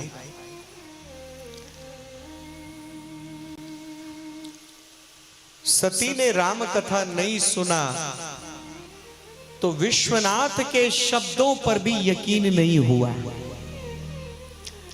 शिव ने कहा ये जगदीश है देवी, मान जाओ, इनको प्रणाम करो। नहीं नहीं, मैं नहीं मानती। जो स्त्री अपने पति के बातों पर यकीन ना करे, पति की आज्ञा का अवहेलना करे, ये शहरों में ज्यादा है, गांव में इतना नहीं, शहरों में। जो स्त्री पति की बात ना माने, पति कुछ कहे और उस पर यकीन ना करे, और पति से कलह करे, पति से झगड़ा करे, समझ लीजिए उस स्त्री, उस नारी के पतन को, उस नारी के पतन को कोई भी नहीं रोक सकता। उसने पतन होना ही होना है, चाहे वो भगवती सती ही क्यों ना हो, जगत की स्वामिनी सती ही क्यों ना हो। पति के जाने के बाद पता चलता है कि पति की कीमत क्या है। पति जब चला जाता है, शरीर शांत होता है, फिर कानों में डांट, क्रोध, बच्चों की, पुतहुओं की, कुल बहुओं की, पुतहु की, बच्चों की, इन सब का जब डांट मिलता है ना, दबार मिलता है, और भोजन थोड़ा सा खाते हैं, सारी प्रॉपर्टी चला जाता है, थोड़ा सा भोजन खाते हैं, और फिर भी झगड़ा लड़ाई के बीच समय से भोजन नहीं मिलता है, तब याद आती है अपने पति की कि पति के साथ थी तो सुखी थी। तो जो स्त्री पति को यों करके बोले हम तेरे से कम हैं, खबरदार।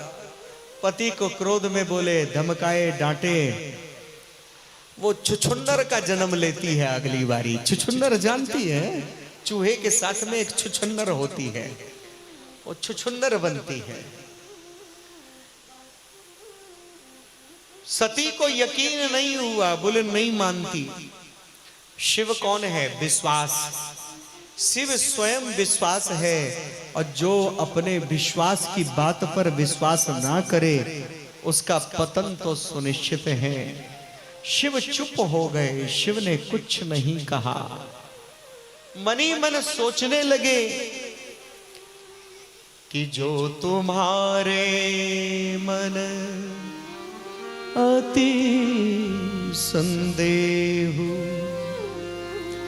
जो तुम्हारे मन अति संदेह, तो किन जाई परीक्षा लेहु। जाओ, तुम्हारे मन में संदेह है तो परीक्षा ले लो। सती ने कहा हाँ पक्का संदेह है और मैं परीक्षा लूंगी। क्यों गई सती परीक्षा लेने? क्यों गई?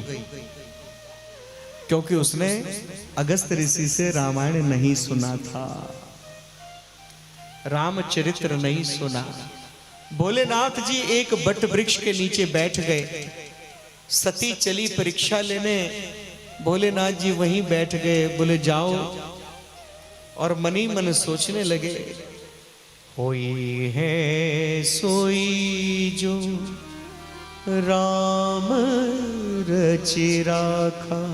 भोलेनाथ ने कहा अपने मुख से ये बात कि होई है सोई जो राम रचि राखा, को करि तरक बढ़ावई साखा। अस कहीं लगे जपन हरि नामा, गई सती जहां प्रभु सुख धामा। सती ने सोचा कि क्या रूप बनाऊं, दिमाग में कुछ नहीं आया। दक्ष की बेटी थी ना, ऊपर से ही सोचती थी, तुरंत ही जानकी का रूप धारण कर लिया, सीता का ही वेश बना लिया। लेकिन सुनो, किसी का वेश बनाना आसान है। सुनो, सरल भाषा में मैं बताऊं तो चित्र बनाना बड़ा आसान है। क्या समझे बेटा? चित्र बनाना आसान है, लेकिन चरित्र बनाना बड़ा कठिन है। वेशभूषा बना करके तो कहीं पर बैठ जाओगे, किसी भी रूप का, किसी भी संत का, किसी भी देव का, लेकिन उस संत का चरित्र अपने अंदर लेके आओ। किसी संत का चित्र मत रखो अपने घर में। कई मेरे शिष्य लोग हैं, कई शिष्य लोग हैं जो जिद करके कहते हैं महाराज दीक्षा दो, तो देना पड़ता है। उनकी जिद के आगे देना पड़ता है, लेकिन दिया। लेकिन मैं क्या कहता हूं कि उसके बाद तुम हनुमान जी की फोटो रखो। दीक्षा तो तुमको दिया, लेकिन आज से तुम्हारे गुरु हनुमान जी हैं। गुरु रूप में हनुमान जी की पूजा करो, क्योंकि हनुमान जी से श्रेष्ठ और उत्तम गुरु कोई नहीं हो सकता। जय जय जय हनुमान गोसाई, कृपा करहु गुरुदेव की नाम। हनुमान जी की छवि हम दे देते हैं। गुरु पूर्णिमा पे इनकी पूजा करो। हम पधार गए तो करो, नहीं तो इनकी उपासना करो। और सुनो, हमारी फोटो मत लगाना। हम स्पष्ट कहते हैं, हाड़ मांस के शरीर की फोटो नहीं, चैतन्य रूप की फोटो लगाओ और उनका कुछ गुण अपने अंदर लाओ। मेरे फोटो मत लगाओ, अगर कुछ है तो उसमें से गुण ले लो। वो गुण रूपी फोटो हृदय में लगा लो। हनुमान जी के चरित्र रूपी फोटो हृदय में लगा लो। कुछ गुण मिले उस गुण रूपी फोटो को लगाओ। ये हाड़ मांस के शरीर की फोटो मत लगाओ। कागज पे बनाए गए खींचे हुए चित्र मत लगाओ। चरित्र को अपने हृदय में लगा लो। फोटो बना के जीवन सुधर जाएगा। एक शिष्य को चाहिए, एक शिष्य का कर्तव्य है, एक शिष्य को चाहिए कि गुरु के चित्र को नहीं, गुरु के चरित्र को अपने जीवन में धारण करे, अपने हृदय में धारण करे, अपने जीवन में धारण करे, घर में लगाए, है ना? तो गुरु के चित्र नहीं, चरित्र धारण करें। सती बन तो गई सीता, सती बन तो गई सीता, लेकिन सीता का आचरण मैथिली थी, मिथिला की थी जानकी। तो जानकी की विनम्रता, जानकी की सरलता, जानकी की सौम्यता, जानकी की उपासना, जानकी की संकोच, सकुच, पति का सम्मान, ये कहां से लेके आते? ये पति का सम्मान भी मिथिला में ही। हाँ, आजकल कोई मॉडर्न नारी शहर की हवा खा करके जो आ जाती है और उस परिवार में, और ये मोबाइल पे फेसबुक इंस्टाग्राम खूब चलाने से धीरे धीरे शहर का लटक झटक चटक आ जाता है। उस लटक झटक चटक के द्वारा कुछ ही दिन में समझती मेरी सास को तो मैं टमाटो की सॉस बना दूं।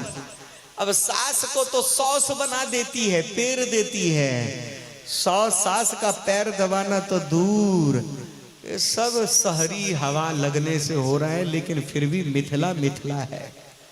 कितना भी हवा लग जाए फिर भी आज भी बड़ों का सम्मान होता है मिथिला में। मिथिला की नारी करती है सम्मान। क्या है जी? सती जहां रघुनंदन जानकी जी को खोजते हुए चले जा रहे हैं, तो सामने सती प्रकट हो गई, सीता का वेश बना के सामने से आ रही है। इसको देख करके लक्ष्मण जी हंसने लगे। ये क्या हो गया मां सती को? सीता का वेश बना लिया, लेकिन सीता का संस्कार कहां से लाएंगी? जानकी हमेशा राम जी के पीछे पीछे चलती थी। राम जी जो कह देते थे उनके पद चिन्हों पर चलती थी जानकी। संकोच होके झुक करके नैन झुका के चलती थी जानकी। और आज ये सती बिल्कुल सामने से आ रही है सीता का वेश बना के। तो भेष को तो बना लिया, गुण कहां से आएगा? लक्ष्मण हंसे, फिर बोले जब प्रभु सामने हैं मैं क्यों बोलूं, मैं क्यों बोलूं? और मेरे राम जी झट से मां सती के पास में पहुंचे और मां सती मुस्कुरा रही थी कि राम जी मुझको पहचान नहीं पाए, समझते मैं उनकी पत्नी सीता हूं, अब खुश हो जाएंगे। राम जी मुस्कुराए। तो सती ने सोचा ये असफल रहे, लेकिन मुस्कुरा करके और बड़े प्रेम से मां सती को मेरे राम जी ने प्रणाम किया कि जोरी पानी प्रभु कीन प्रणाम, पिता समेत लीन लीज नाम। कहूँ बहोरी कहाँ वृष केतु। शिव जी का क्या नाम है? वृषकेतु। क्या है कि हम लोग बाजार में मांगते नहीं हैं, तो शंकर जी का झंडा बनना बंद हो गया। शंकर जी का झंडा, शंकर जी का ध्वजा, जैसे महावीर का ध्वजा होता है ना, ऐसे शंकर जी का ध्वजा होता है। शंकर जी का ध्वजा हम मांगना बंद कर दिए हैं, इसलिए दुकानदार लोग छपवाना और छपना बंद हो गया है। अब शंकर जी का झंडा ये नहीं है कि ओम ओम लिखा है, इसमें शंकर जी की फोटो हो गया। अरे शंकर जी का फोटो हो गया तो ये तो पूजनीय हो गया। शंकर जी का ध्वजा क्या है? शंकर जी का क्या नाम है? वृषकेतु।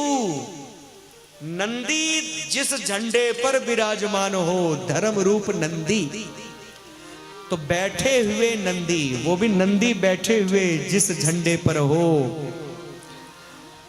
तो वही झंडा शंकर जी के मंदिर के शिखर पे लगता है, और कोई झंडा नहीं है शंकर जी का। लोग ओम लगा देंगे, फोटो शंकर जी वाला लगा देंगे, इधर उधर 50 तरह से, क्योंकि पता ही नहीं है, भूल गए। शिव का ध्वजा है धर्म रूप। तो नंदी जिसमें छपा हुआ हो बीच में, फिर भले ही हर हर महादेव लिखा हो या जो लिखा हो, ओम नमः शिवाय लिखा हो, लेकिन नंदी जिस पे छपा हो वही शिव का झंडा है, बाकी कोई शिव का झंडा नहीं।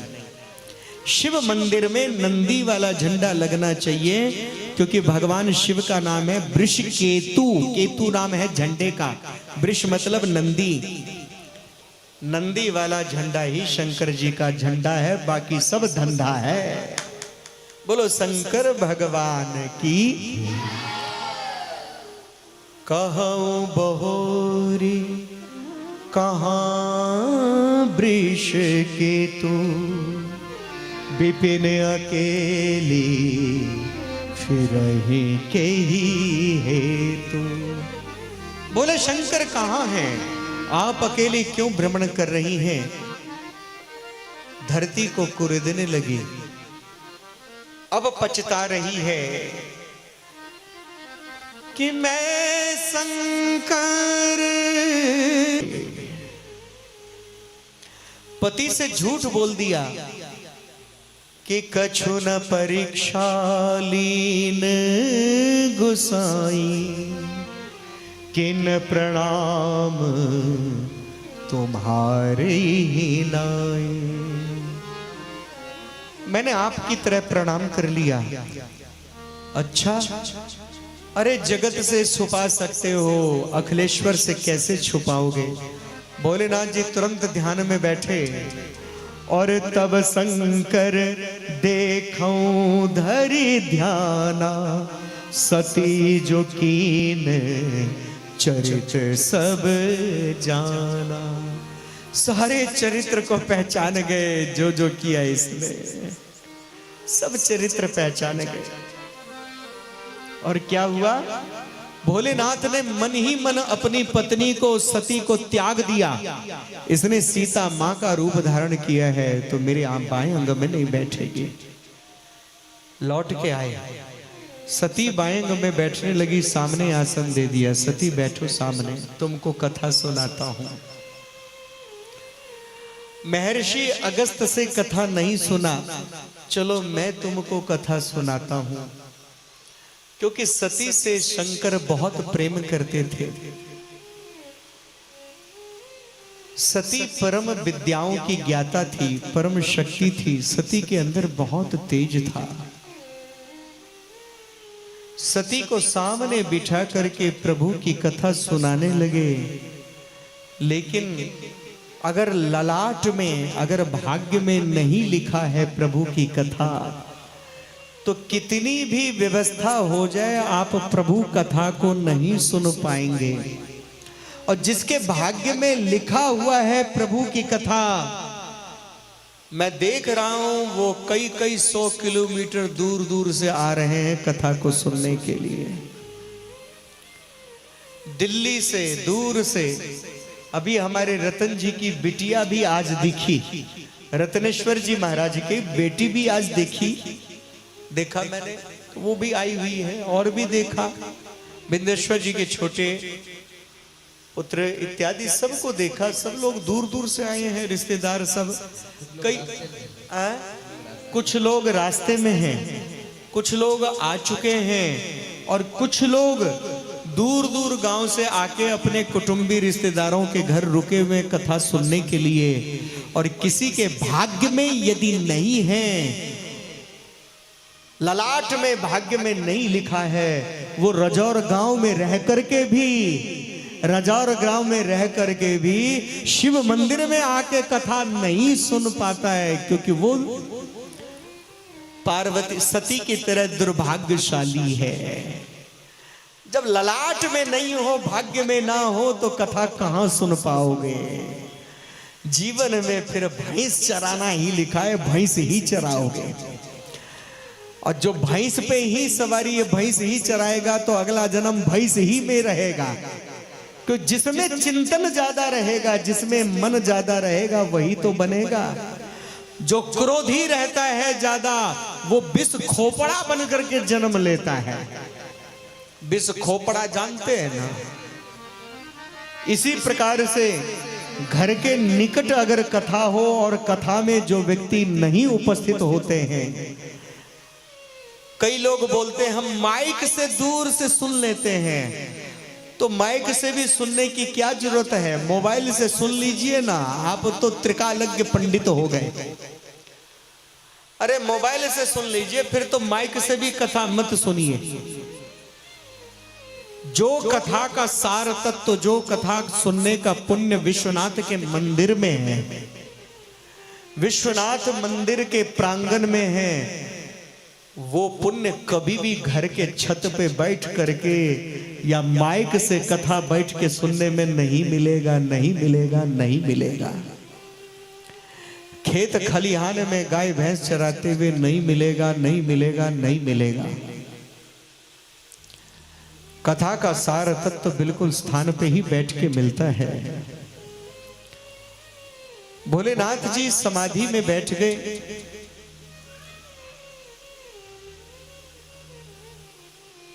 बीते संबत सहस 87 तजे समाधि शंभु अविनाशी। 87,000 वर्ष तक बाबा समाधि में थे। उठते ही लगे कहन हरि कथा रसाला। मेरे शिष्य अगस्त से नहीं सुना सती तूने कथा, ले मैं तो तेरा पति हूं, मुझको तो तू अखिलेश्वर मानती है, ले सती मैं तुझको राम कथा सुनाता हूं, मुझसे सुनो। लगे कहन हरि कथा रसाला। बहुत अद्भुत कथा सुना रहे हैं बाबा विश्वनाथ सती को, लेकिन सती का मन वहां पे भी नहीं लगा। तो कहते हैं शंकर जी जैसे भी कथा सुनाने आ जाएं, स्वयं शंकर जी जैसे भी, लेकिन जो मति मंद अभागा प्राणी है वह कथा वहां पे भी नहीं सुनेगा। जैसे सती कथा सुना रहे हैं भोलेनाथ जी, और मन तुरंत आकाश में आवाज आ रहा था। विमान पर बैठे बैठे सभी देवी देवता गण सज धज के जा रहे थे। इधर कथा सुना रहे हैं बाबा और दिमाग है और आंखें चला गया आकाश में। जैसे इधर हम कथा सुना रहे थे, इधर हम कथा सुना रहे थे और अब नाम क्या लें, चलिए छोड़िए, कल मोबाइल में मन था। तो कहने का तात्पर्य, इधर हम कथा सुना रहे हैं और उधर बातें करते हैं, कभी इधर दौड़ते हैं उधर दौड़ते हैं। अब कथा इधर चल रहा है और पर्दे के पीछे शोर चल रहा है। ऐसा नहीं होना चाहिए, है ना। कथा को बड़े प्रेम से, भाव से, श्रद्धा से सुनना चाहिए, है ना जी।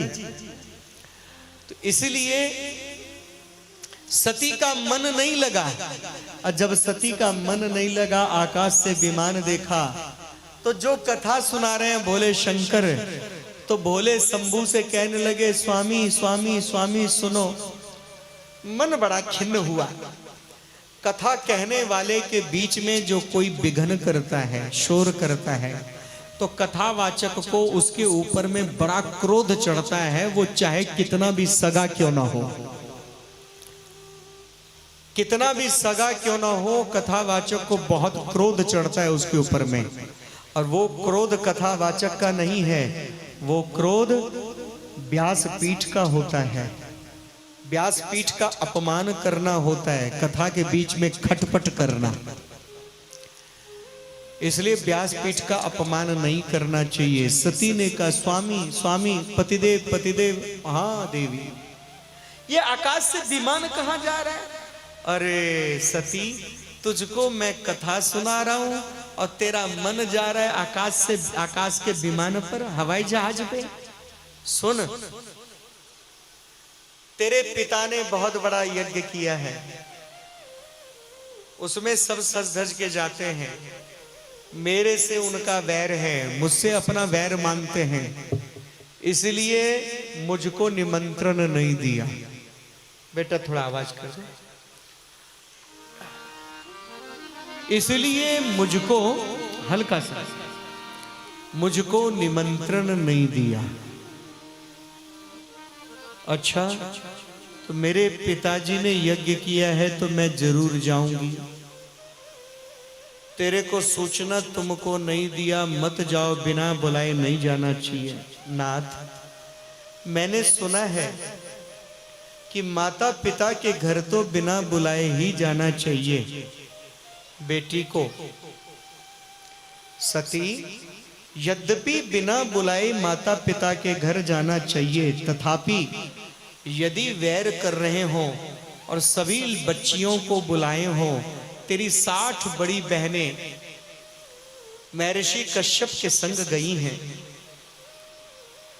तेरी 13 तुमसे बड़ी बहनें धर्मराज के साथ गई हैं, उनकी पत्नी है। चंद्र देवता चंद्रमा तेरी 27 बड़ी बहनों के साथ गई हैं, उन सबको बुलावा आया है, तुमको नहीं आया। नहीं, मैं जाऊंगी मैं जाऊंगी मैं जाऊंगी, जिद कर बैठी। पति ने कहा मत जाओ, नहीं मानी, मैं जाऊंगी जाऊंगी जाऊंगी। जो स्त्री पति की बात नहीं मानती उसको क्या मिलता है, अभी आपको पता चलेगा। सती ने जिद कर दिया मैं जाऊंगी, तो ठीक है जाओ। राम कथा फिर छोड़ करके भागी। बाबा राम कथा सुना रहे थे, नहीं सुना, भागी। जब चली तो 5 गणों को भेज दिया, पहुंची तो पिता ने देखा तक नहीं। बड़े मुंह बना करके देखा, आ गई।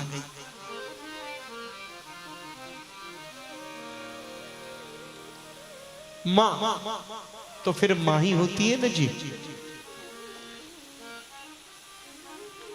सादर भी भल ही मिली एक माता, सादर भल ही मिली एक माता, भगनी मिली बहुत मुस्काता। बहनें बड़े प्रेम से मिली, मां मिली बड़े प्रेम से, सबसे मिलकर के यज्ञ स्थल पे गई जहां शिव का नाम नहीं था।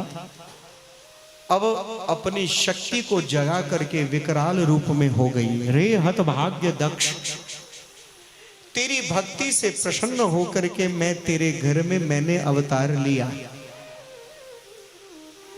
मैंने तेरे घर में अवतार लिया तेरी भक्ति से प्रसन्न होकर के। सुन,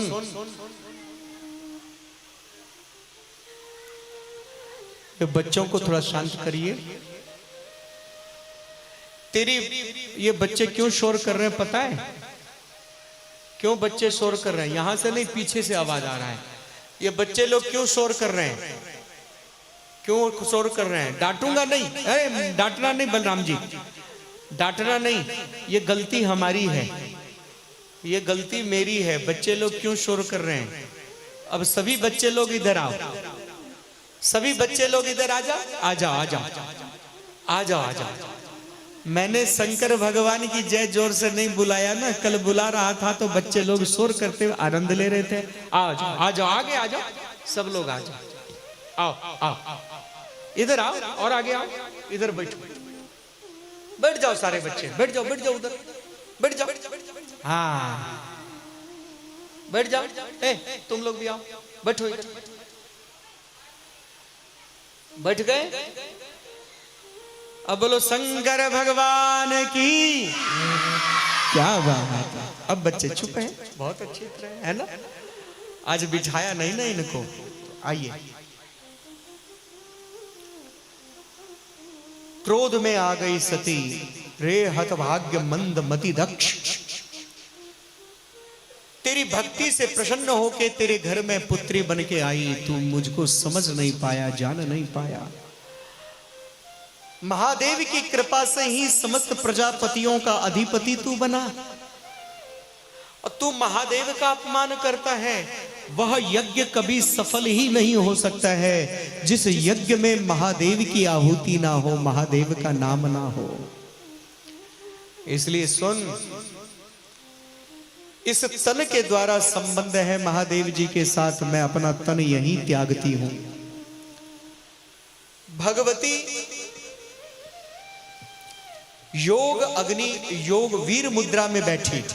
वीर मुद्रा होता है जिस मुद्रा में हनुमान जी बैठते हैं।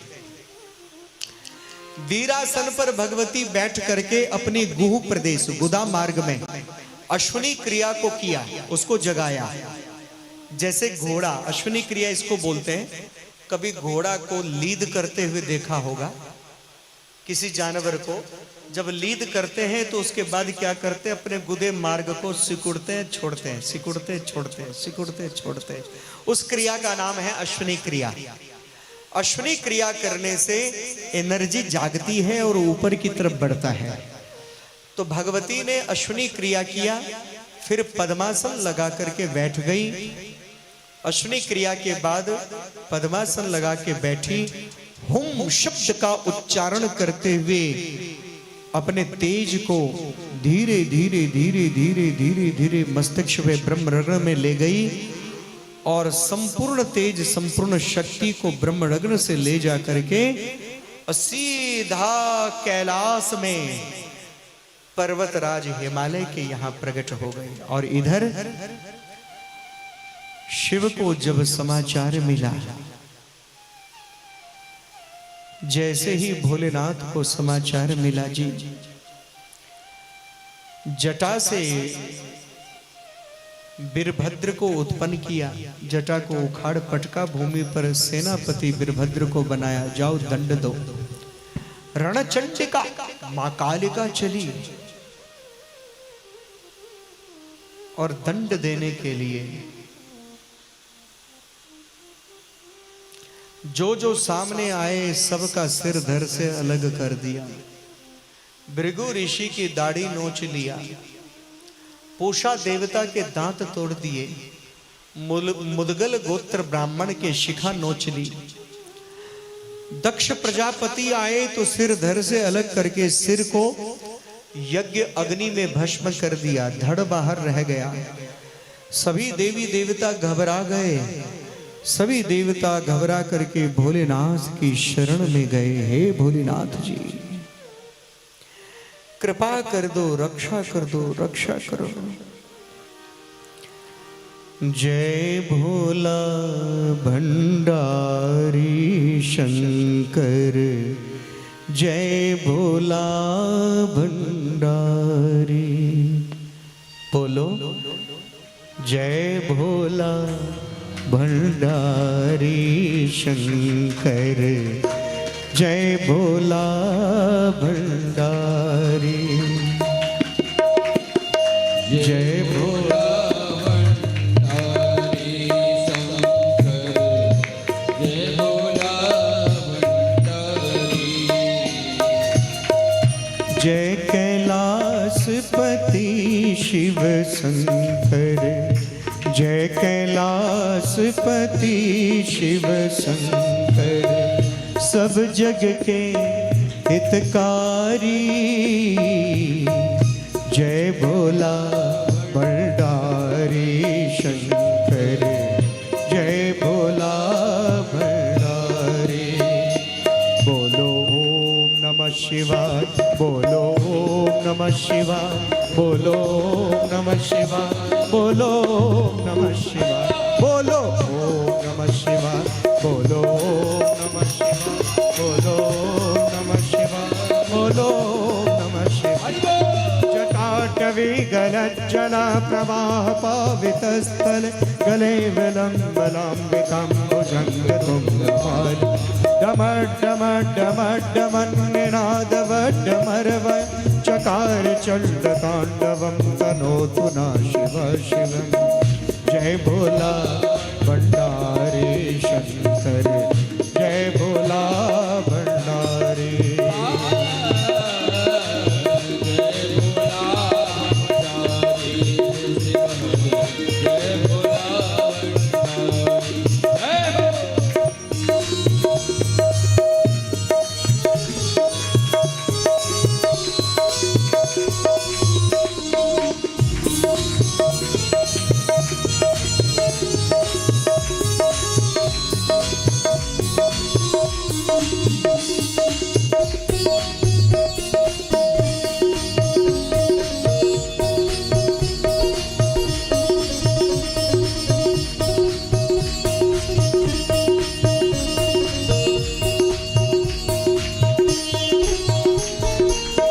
शंखनाद से शब्द सुनाकर स्वर संगीत बहाया।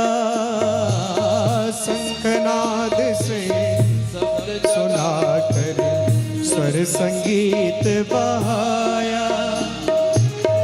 युग युग से ये सृष्टि नाचे, ऐसा डमरू बजाया। युग युग से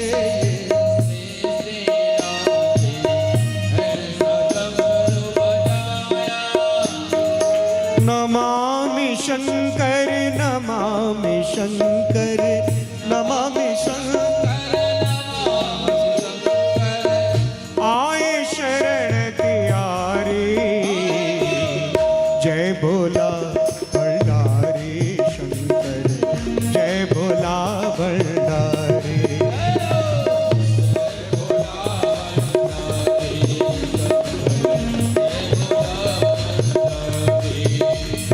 कृपा कटाक्ष धोरणे निरुद्ध दुर्ध पापद, क्वचि दिगंबरे मनो विनोद में तु वस्तु में। स्मरंदगम बुरंदगम भवंदगम मकंदगम गजंदकांद कांतकम तमंतकांतकम। जय भोला भंडारी शंकर, जय भोला भंडारी। जय भोला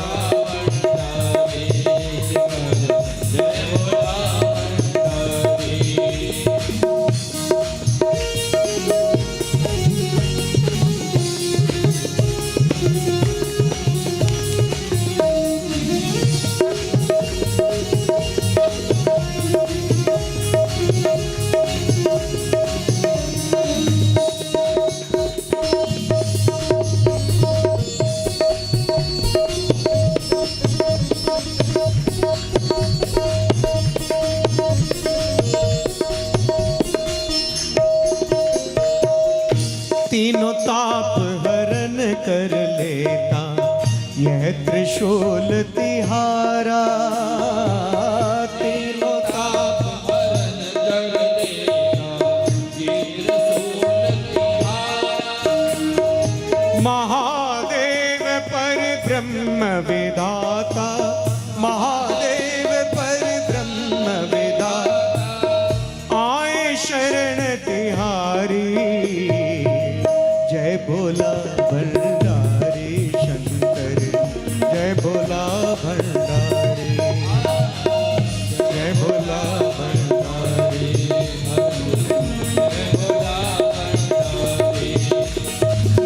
जय भोला भंडारी शंकर, जय भोला भंडारी।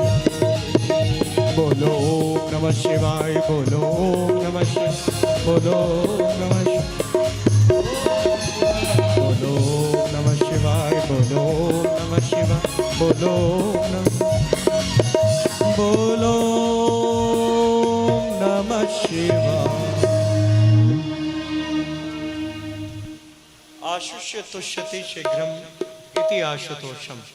बेटा बार बार कर रहा हूँ, आवाज बढ़ाओ। हम घटाने के लिए उनको रोज बोलते हैं, आज पहली बार बढ़ाने के लिए बोल रहा हूँ। व्यक्ति चेंज है ना, उस समय को देखते देखते अपने आप घटाते बढ़ाते हैं। ठीक है बेटा? हाँ, वो आए तो अपने ढंग से बढ़ाते हैं ना, वो उनको पता है, नॉलेज है। कोई इमरजेंसी हो गई है उनको, ना तो शिव पुराण को छोड़ के जाए बिना इमरजेंसी की, कैसे, है ना? कोई बहुत इमरजेंसी हो गई है।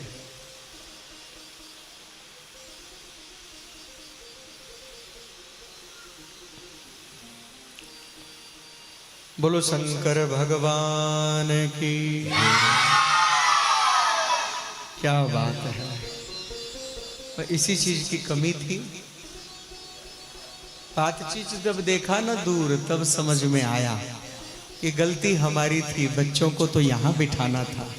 आज शादी है ना, तो शादी में बच्चे सबसे आगे बैठ के जल्दी जल्दी पकवान लेते हैं। आइए, भोलेनाथ जी प्रसन्न हुए, आए, यज्ञ को पूरा किया, सती के शरीर को लेकर के चले, चक्र को आज्ञा दिया और जगह जगह सती का शरीर गिरा, वह शक्तिपीठ हुआ। और जहां जहां शक्तिपीठ हुआ वहां भोलेनाथ जी स्वयं लिंग रूप में प्रकट होते गए।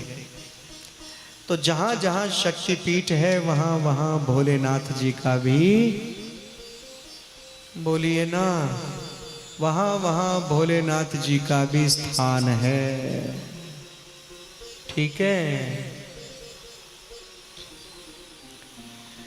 जब ते उमा शैल ग्रह जाई, सकल सिद्धि संपत्ति तहाँ छाई। माँ पार्वती का जन्म हुआ, उमा का, पर्वतराज हिमालय के यहाँ, हिमाचल के यहाँ, हिमालय के यहाँ। गंगा आनंदमय हो गई, मेरी छोटी बहन आ गई। बड़े बड़े ऋषि मुनि साधु संत दूर दूर समस्त तीर्थ समस्त पहाड़ों को छोड़ छोड़ के आज हिमालय में आकर के वास कर रहे हैं। और सभी ऋषि मुनियों को पर्वतराज हिमालय जी उचित स्थान देते हैं। सब के सब प्रसन्न हैं कि मां शक्ति आ गई है। इसलिए ये जो हिमालय का क्षेत्र है, हिमाचल से लेकर के और मिथिला तक, ये नेपाल भी मिथिला में ही आता था। तो मिथिला की जो जितनी पहाड़ी क्षेत्र है ये सब सिद्ध क्षेत्र है। मिथिला के पहाड़ियों में आज भी बड़े बड़े ऋषि मुनिगण साधक संत तपस्या कर रहे हैं गुप्त रूप से। हिमाचल में, हिमालय में, बद्री केदारनाथ में, दूर दूर ऊपर तक ये सब पहाड़ी एक ही हैं। बद्रीनाथ से लेकर के मिथिला तक बद्रीनाथ से मिथिला तक हिमालय का ही दिव्य कृपा है। इस प्रकार चारों तरफ आनंद है। सब लोगों ने परस्पर आपस की सहज बयरु सब जीवन त्यागा। सभी लोग आपसी दुश्मनी भूल गए। मैं भी ये कहूंगा कि शिव पुराण की कथा के माध्यम से पारिवारिक, सामाजिक और क्षेत्रिक आपसी समस्त दुश्मनी भूल जाओ और समस्त दुश्मनी भूल करके कोई थोड़ा ज्यादा ले ले, थोड़ा कोई कम ले ले, सबको छोड़ करके और दूसरे कितने भी होंगे वो दूसरे ही होंगे, अपने कितने भी होंगे वो अपने ही होंगे। चाचा या बड़ा भाई, कुटुंब परिवार जो है वो अपना खून ही कल्याण करेगा। उनके बुद्धि में अगर वैमनस्यता है तो भी आप अपनी बुद्धि में वैमनस्यता मत लाओ और अपनी बुद्धि को पवित्र बना करके सदैव कल्याण की भाव सोचो और मन की खटपट को हटा करके निर्मल मन बना करके चटपट दर्शन करो कि सहज बयरु सब जीवन त्याग। सभी जीवों ने सहज बैर छोड़ दिया। गिरि पर सकल करही अनुराग। सभी लोग पर्वत पर बड़े अनुराग से रह रहे हैं, प्रेम से रह रहे हैं, स्नेह से रह रहे हैं, बहुत आनंद के साथ रह रहे हैं। नारद जी को जब समाचार मिला तो नारद जी पहुंच गए हिमालय के पास।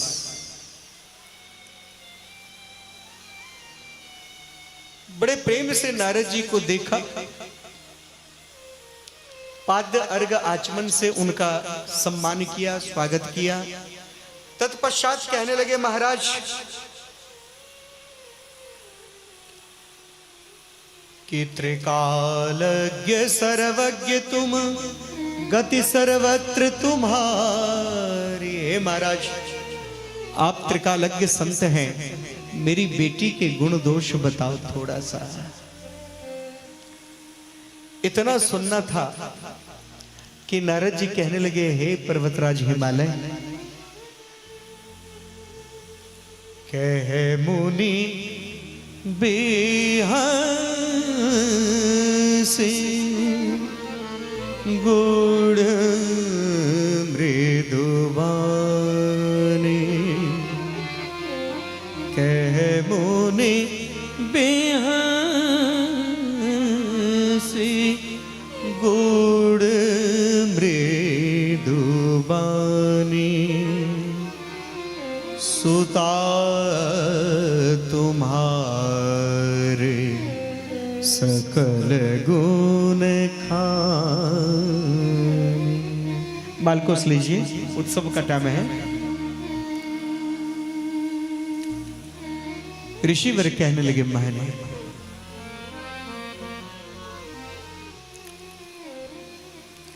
हे पर्वतराज हिमालय, आपकी जो पुत्री है वो सकल गुणों की खान है।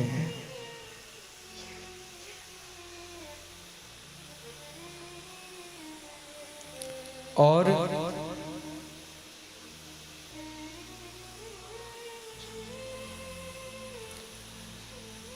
सुता तुम्हारे सकल गुण खानी। संत जी,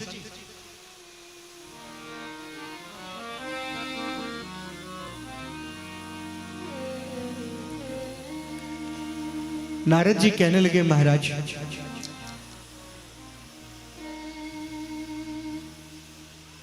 रोने वाला मत बजाइए ना, मालकोस छेड़िए, मैं बोल रहा हूं, नहीं तो कोई बात नहीं, बजाइए मत, मैं ना भटकूं। हाँ,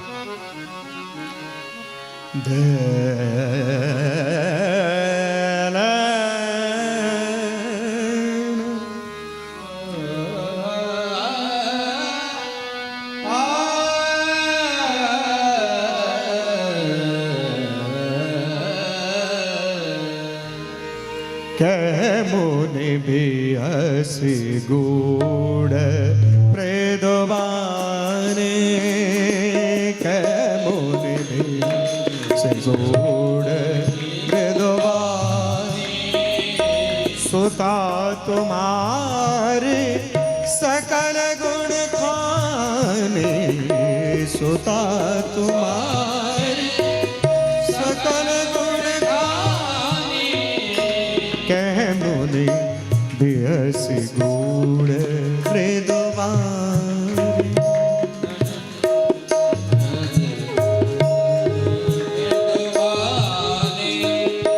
सुंदर सहज सुशील सयानी,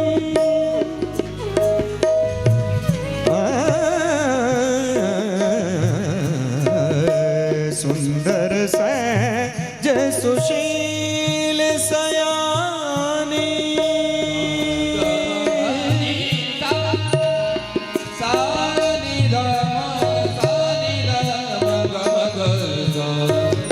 नाम उमा अंबिका भवानी, नाम उमा अंबिका भवानी, सुंदर सहज सुशील सयानी, सुंदर सहज शील सया, नाम उमा अंबिका भवानी,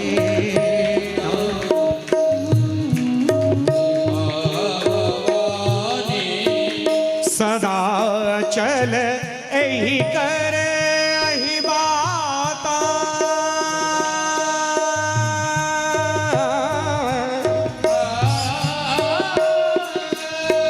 क्या बात है, सदा चल एहि कर एहि बाता, एहि तेजसु पई है पितु माता, एहि तेजसु पई है पितु माता, सुंदर सहज सुशील सयानी, सुंदर सहज सुशील सयानी।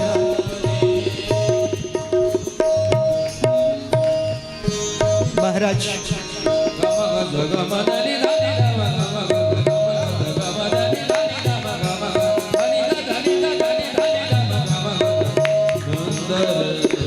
सहज सुशील सया,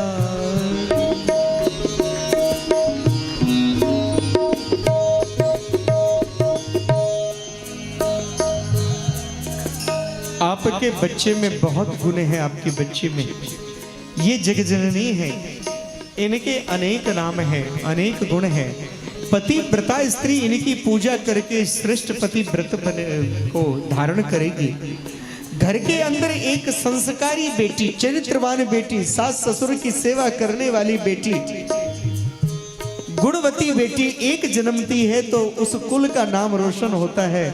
माता पिता को बहुत ऊंचाई पर वो बेटी ले जाती है। जिस घर की बेटी ससुराल में अपने मीठी वाणी, पवित्र आचरण, अपने अच्छे व्यवहार से यश कीर्ति बनाती है। छुन छुन क्या बोलते हैं, उत्छिन्न की तरह, उत्छिन्न की तरह लोटे से छलक जाने वाली छलकी, वो कुछ दिन अच्छी लगती है, लटक झटक चटक मटक कुछ दिन अच्छी लगती है, बाद में उसका चटकना मटकना लटकना झटकना बड़ा बेकार लगता है। क्यों? क्योंकि संस्कार ही आगे चलता है। इसलिए वो स्त्री कभी अपने माँ बाप का सम्मान नहीं कर सकती है जो ससुराल में ऊंची आवाज में बोलती है। उसके माँ बाप का कभी सम्मान नहीं हो सकता उस स्त्री के जो ऊंची आवाज में चीख करके बोलती हो, खींच के बोलती हो। हम किसी से कम हैं, सास ससुर को अपशब्द बोलती हो। वो उस स्त्री के लिए बताया गया है इससे अच्छा केवल संतान जन्म देने लेने मात्र से ही नहीं पुत्र वधू बनती है। संस्कार चाहिए, उत्खंडता नहीं चाहिए, संस्कार चाहिए। तो नारद जी कहते हैं कि आपकी पुत्री जो पार्वती है वो ऐसी महान है कि अपने माता पिता का नाम रोशन करेगी। और यही ते जसु पई है पितु माता, माता पिता यश पाएंगे इनकी तपस्या, इनकी सरलता, उनकी तप व्रत के कारण। सब कुछ तो बहुत है अच्छा, लेकिन इसके भाग्य में लिखा है, इनके भाग्य में, कि जोगी जटिल अकाम मन नगन अमंगल वेश, अस स्वामी एहि का मिलहि परिहस्त सिरे।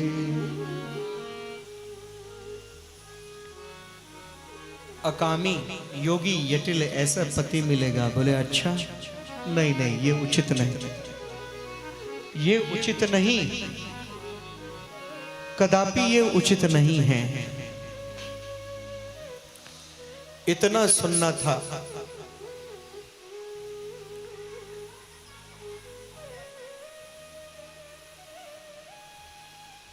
आप बैठ जाइए प्रभु, आप इधर उधर कर रहे हैं ना, मेरा दिमाग भटक रहा है। कथा के बीच में आगे पीछे नहीं करना चाहिए, वहीं रख दीजिए जो कुछ है। आप निकट बैठिए, यहीं पे बैठिए, यहीं निकट बैठ जाइए। आइए, तो क्या कहा गया है? योगी अकामी जटिल अमंगल वेश वाला इसको पति मिलेगा। इतना सुनना था कि जी मैं ना कहने लगी, मैं अपनी बेटी की ऐसी विवाह नहीं करूंगी, भले ही कुमारी रह जाए। हे नारद जी, कुछ उपाय है तो बताओ ना। बोले हाँ, एक उपाय है। बोले क्या? ये जो मैं बता रहा हूं ये सारा गुण शिव जी में है, और समर्थवान को दोष नहीं लगता है। जो विवाह शंकर सन होई, जो विवाह शंकर सन होई, दोषों गुण सम कह सब कोई। शिव के अंदर ये सब कुछ है, लेकिन सारा दोष गुण में है। शिव भेष भी लगाते हैं ऐसा, लेकिन वो सब कल्याण हो जाता है। शिव का वेश है, सर्प पहनते हैं तो कहीं कुछ कहीं कुछ।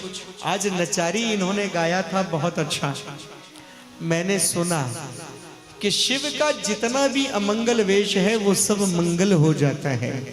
विद्यापति जी के का ये भजन कि समर्थ कहूं नहीं दोष गुसाई, समर्थवान को दोष नहीं होता। रवि पावक सुरसरी की नाई, सूर्य सुगंध भी ग्रहण करते हैं पुष्पों से, बगीचे से, और दुर्गंध भी ग्रहण करते हैं, उनको दोष नहीं होता। गंगा में स्नान करते हैं, गंगा जल में लाश भी जाता है, पशु पक्षी भी बह जाते हैं सब, लेकिन गंगा जी पवित्र हैं। आग में हवन भी करते हैं, भगवान का पूजन भी करते हैं, और अग्नि में लाश भी जलाते हैं। जंगल जंगल में आग लग जाता है, जंगल जंगल के अंदर आग लग जाता है, यदा कदा समस्त स्थानों पर और इन जगहों पर आग लग जाता है।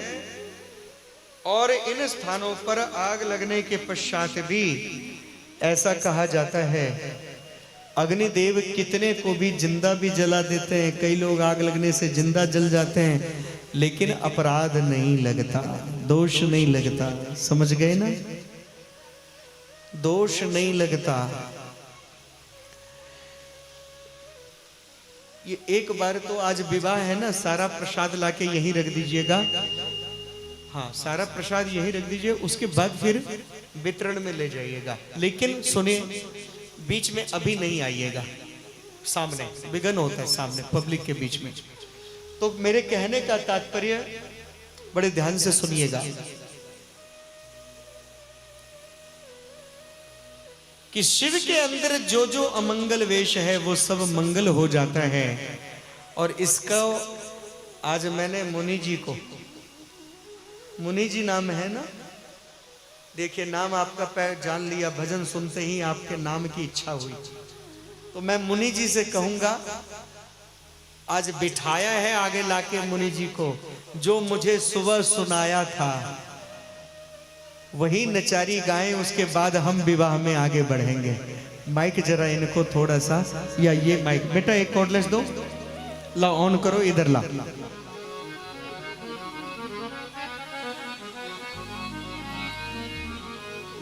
चालू है, नीचे से ऐसे पकड़िए, गाइए। जरा जल्दी सुना दीजिए, समय को देखते हुए, बैठे बैठे सुना दीजिए।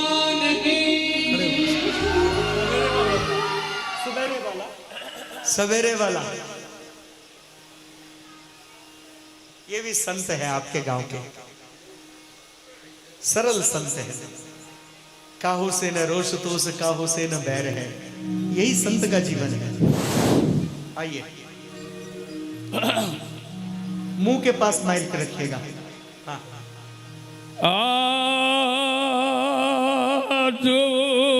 नाथ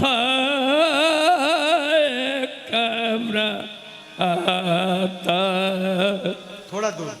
महाशुभ लागत आजो नाथ कब्रत महाशुभ लागत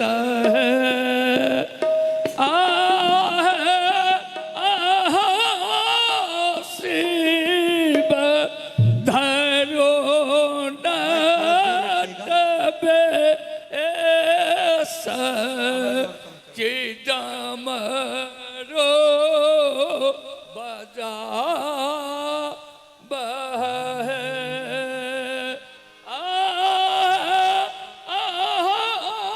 शिव धरो नटबे किदमरो बजा आप है। आहा जे कहै छी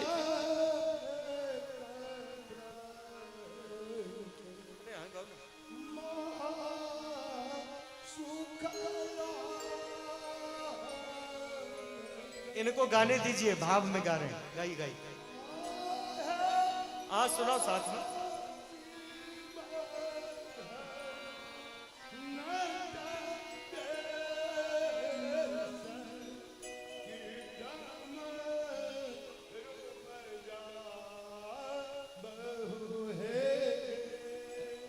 आज कहै छी गौरी नाथू से हम कोन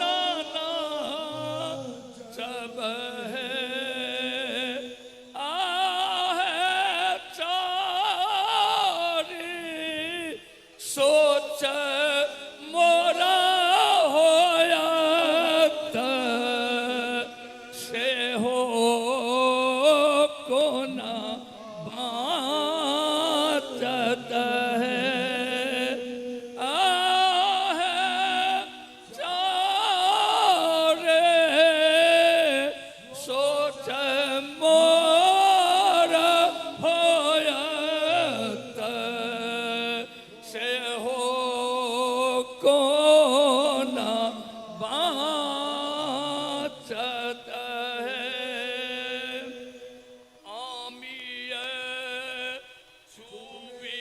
भूमि खसता बाघंबर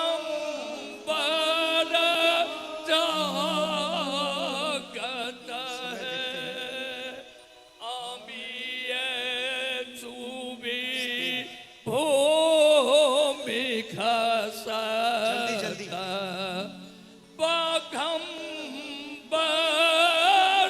जागत है आहे होयात बाघंबर बाघ बसहा धरि खायत है आहे होयात बाघंबर बाघ बसहा धरि खायत है शिरसों ससरत सांप दहो दिस जायत है शिरसों ससरत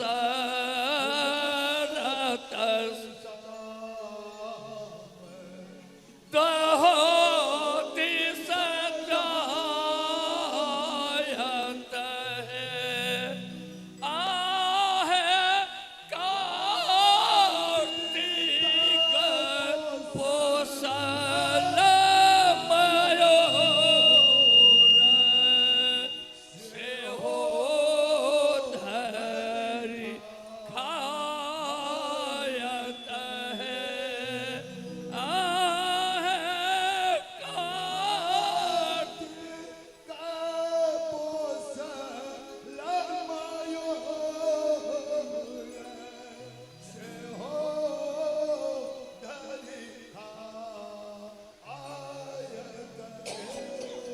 जटासो छिलकत गंगा दहो दिस पाटत है जटासो छिलकत गंगा दहो दिस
आज समय अभाव था फिर भी, क्योंकि आज की कथा विस्तार है, बड़ा है, समय बहुत अभाव था। नहीं, अब नहीं, समय अभाव है, कथा को आगे बढ़ाना है। आइए,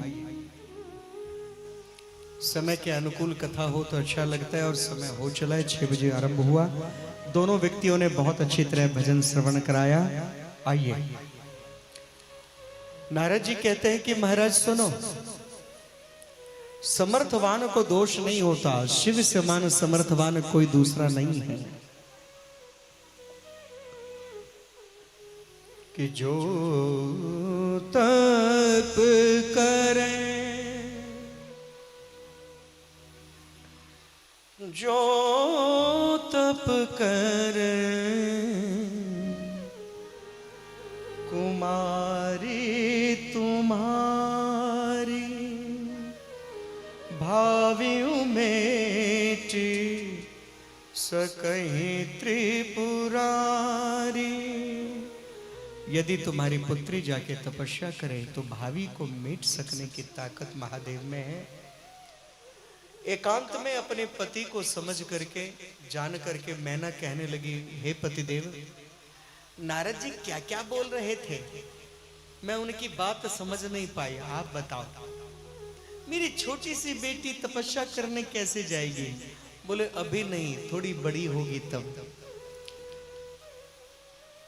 महातपस्विनी साक्षात जगजननी जगदम्बा थी ये। माँ गौरी गंगा मैया के साथ खेल खेल के बड़ी हुई। 7 वर्ष की अवस्था में अपने पिता को कहने लगी कि पिताजी मुझे ले चलिए, मुझको ले चलिए कैलाश, मैं भोले के दर्शन करना चाहती हूँ। मुझको कैलाश ले चलिए, भोलेनाथ के दर्शन करना चाहती हूँ। हिमालय में ही कैलाश है। शिव से आज्ञा लेकर के पर्वतराज भी कैलाश में प्रवेश करते हैं, और कैलाश में जब भोलेनाथ का स्वरूप देखती है पार्वती, मंत्र मुग्ध हो जाती है। पिता से कहती है, पिताजी आप बोलिए न महादेव से, कुछ समय मैं यहाँ सेवा करना चाहती हूँ। पर्वतराज ने आग्रह किया, प्रार्थना किया। भोलेनाथ ने कहा नहीं, सती जब से गई है मैं किसी भी स्त्री को प्रवेश नहीं यहाँ दे सकता हूँ। उसी समय शक्ति कहने लगी, माँ पार्वती नन्ही से कहने लगी, हे महादेव, शक्ति के बिना शिव कहाँ, शक्ति के बिना शिव कहाँ, और शिव के बिना शक्ति कहाँ। ये मिथिला धन्य है जहाँ शिव और शक्ति दोनों की ही उपासना निरंतर होता रहता है ना। गान गान गाना घुंघरू पद बाजत, गान गान गाना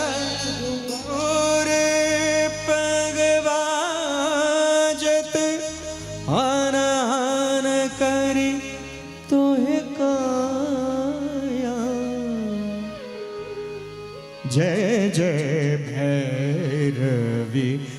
असुर भयावरे जय जय भैरवी असुर भया पशुपति भामिनी माया जय जय भैरवी असुर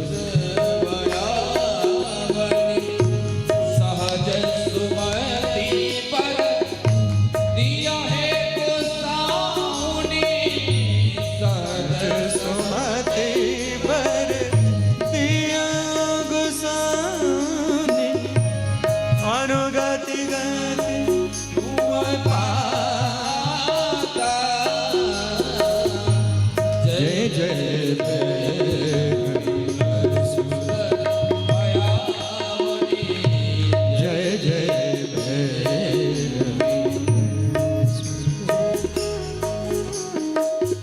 जहाँ शिव की उपासना है वहाँ शक्ति की भी उपासना निरंतर है।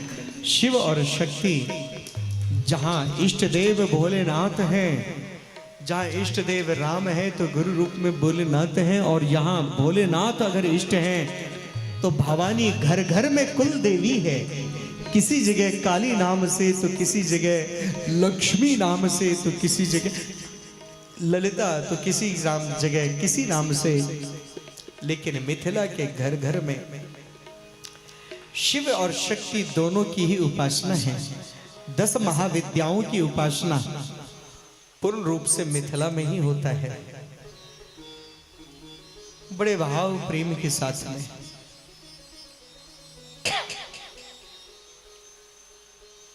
भोलेनाथ जी को जब कहा ये बात, भोलेनाथ समझ गए ये तो साक्षात वही सती ही है, गौरी रूप में आई है।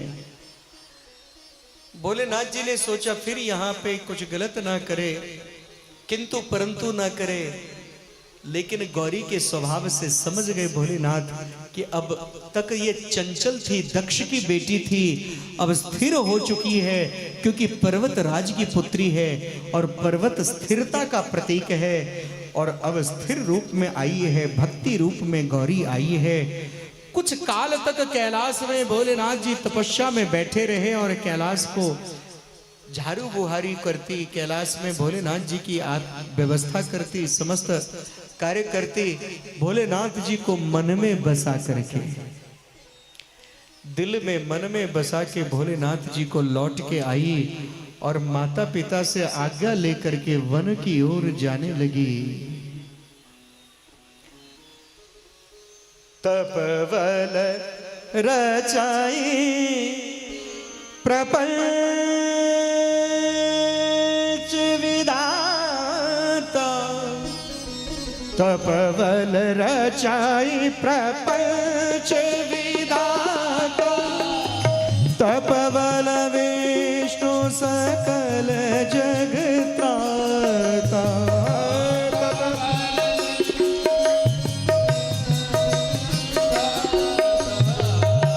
तपबल शंभु करहि संहारा, तपबल शंभु करहि संहारा, तपबल शेष धरहि मही भारा, तपबल धरहि मही, तप आधार सब सृष्टि भवानी, तप आधार सब सृष्टि भवानी, करहि जाई तप अस जिय जानी, करहि जाई तप मातु पिता ही बहु विधि समझावा, मातु पिता बहु विधि चली उमा तपहित हर साई, चली उमा संबत सहस मूल फल खाए, साग खाए सत बरस गवाए, संबत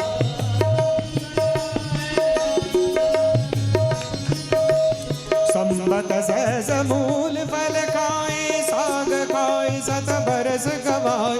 कछु दिन भोजन बारी बतासा, किए कठिन कछु दिन उपवास। बेल पाती वहीं पर ही सुखाई, 3 सहस संबत सोई खाई। संबत सहस मूल फल खाए, संबत सहस।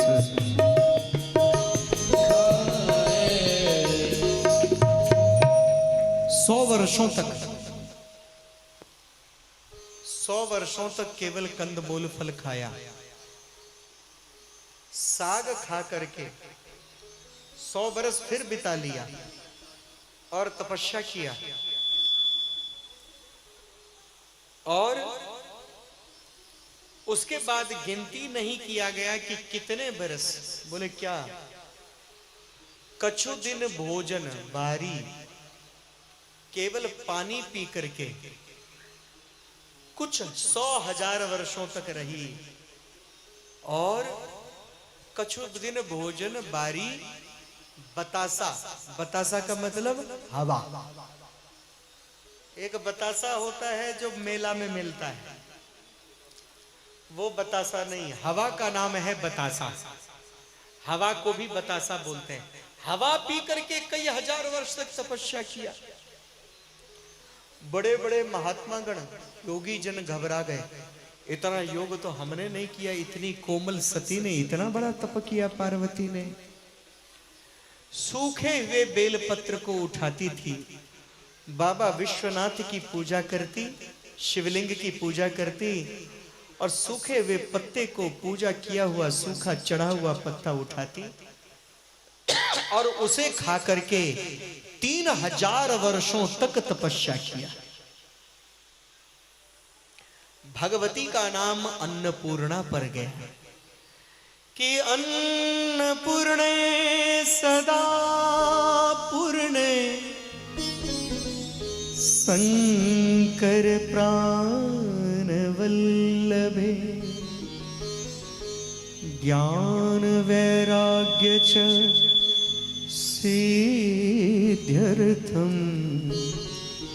भिक्षां देहि मां पार्वती। अन्नपूर्णा पड़ गया कि नित्यानंद करी पराभव करी, सौंदर्य रत्ना करी, निर्धूताखिल घोर पावन करी, प्रत्यक्ष माहेश्वरी,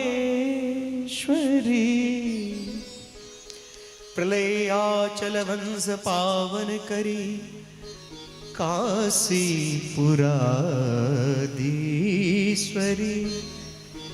भिक्षां देहि कृपावलंबन करी, माता अन्नपूर्णेश्वरी।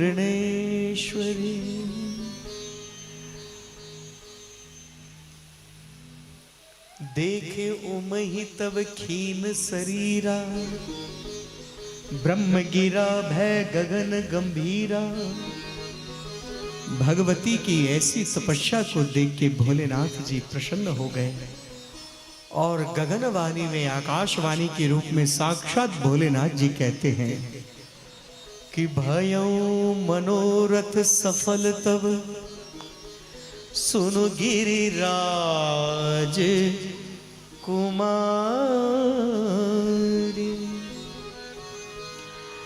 परिहरु दूसर कलेश सब, अब मिली हैं त्रिपुरारी। अब भोले शंकर जल्दी मिल जाएंगे, है ना, जल्दी मिल जाएंगे। इतने संत जी खोज लीजिए, मैं तो शिव की पुजारन बनूंगी। खोज लिया तो गाइए, और खोज लीजिए नहीं तो इधर भोलेनाथ जी के चरणों में घोर तपस्या करके गिरजा गगनवाणी सुन करके हर्षा गई, बहुत प्रसन्न हो गई और आनंद में होकर के भोलेनाथ के ध्यान में पुनः खो गई।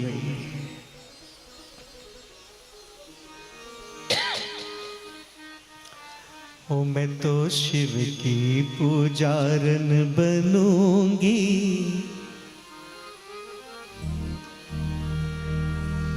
बोलो ना, मैं तो शिव की पुजारन बनूंगी, भोले बाबा की जोगन बनूंगी। मैं तो शिव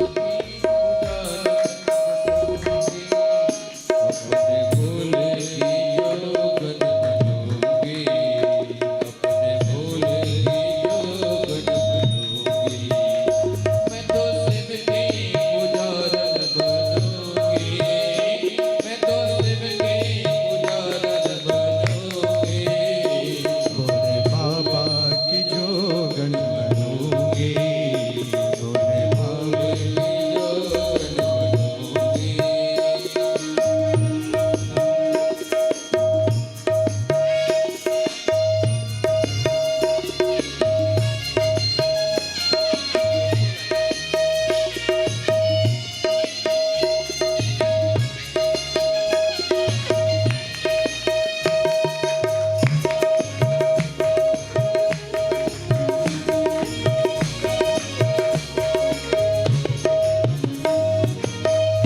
मैं तो जोगन पर जोला पहनूंगी, मैं तो पहनूंगी जोगन पर जोला, वो है पारस महादेव भोला, वो है पारस महादेव भोला, जोगन में जोगन बनूंगी, मैं तो शिव की पुजारन बनूंगी, मैं तो शिव की पुजारन बनूंगी, मैं भोले की जोगन बनूंगी, अपने भोले की जोगन बनूंगी, अपने भोले की जोगन बनूंगी। बोलो शंकर भगवान की नमः पार्वती पते। हर महादेव। जब से सती गई, बोले शंकर समाधि में थे, उनके हृदय में मेरे राम जी प्रकट हो गए। नेम प्रेम शंकर कर देखा, अभी चले हृदय भगति के रेखा, प्रगटे राम कृतज्ञ कृपाला। प्रकट हो गए शिव के हृदय में, और शिव ने देखा बाल रूप राम को, बड़े प्रेम से हाथ जोड़ के प्रणाम किया। प्रभु, आपका आना मेरे हृदय में लगता है कुछ आज्ञा है। बोले हाँ प्रभु, आपसे एक प्रार्थना है।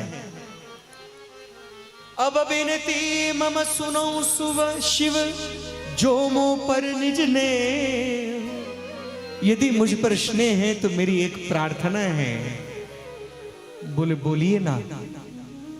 कि जाय विवाह सैल जही, यह मोई मांगे हूं देव। हे भोलेनाथ जी, मैं आपसे मांगता हूं, आपने कहा कि अब मैं विवाह नहीं करूंगा, लेकिन मेरे मन की इच्छा है। जाइए अब गौरी के संग विवाह करिए। वो परम तपस्विनी हो चुकी है, अब धीर गंभीर हो चुकी है। ये मेरी आज्ञा है, प्रार्थना है। शंकर जी ने कहा कि हे प्रभु, शिव ने कहा कि हे प्रभु, आप प्रार्थना नहीं, आप मेरे इष्ट हैं, मुझको आज्ञा दीजिए। ये बड़ा ही अद्भुत है। राम जी के इष्ट शिव हैं, शिव के इष्ट राम हैं। दोनों एक दूसरे से अनंत प्रेम करते हैं। हरि और हर, हरिहर रूप हैं दोनों। और हम वैष्णव और शैव आपस में भक्तों में द्वेष करते हैं, द्रोह करते हैं। ये गलत है ना? भोले शंकर कहने लगे कि हे राघव, मातु पिता गुरु प्रभु के बानी, मात पिता गुरु प्रभु के वाणी, बिनहि विचार करिए शुभ जानी। माता पिता और गुरु जो कह दे उनकी वाणी को बिना विचारे कर दो। सक्सेसफुल तभी है, सफलता तभी है। हाँ हाँ, तभी सफलता है। मेरी मन की इच्छा है। बोले ठीक है प्रभु, आपकी इच्छा है तो आपकी बात मैं मानूंगा, मैं विवाह करूंगा। भोलेनाथ जी ने सप्त ऋषि को भेज दिया पार्वती की परीक्षा के लिए। सप्त ऋषि पहुंच गए। अरे नारद की बात में कहां आती हो पार्वती, है? इतना कोमल आपका शरीर हजारों वर्षों तक तपस्या कर करके सुखा दिया है। नारद की बात में वो आए जो बिना पंख के उड़ना चाहे। बिना पंख के उड़ सकते हैं तो नारद की बात क्यों करना। छोड़ो नारद की बात, विवेक से काम लो। मैं आपका विवाह इंद्र से, विष्णु से, ब्रह्मा से या जिन देवताओं के संग कहिएगा उन समस्त देवताओं के संग आपका विवाह करवा देता हूं। अजहु मानहु कहा हमारा, हम तुम पर कहूं नीक विचारा।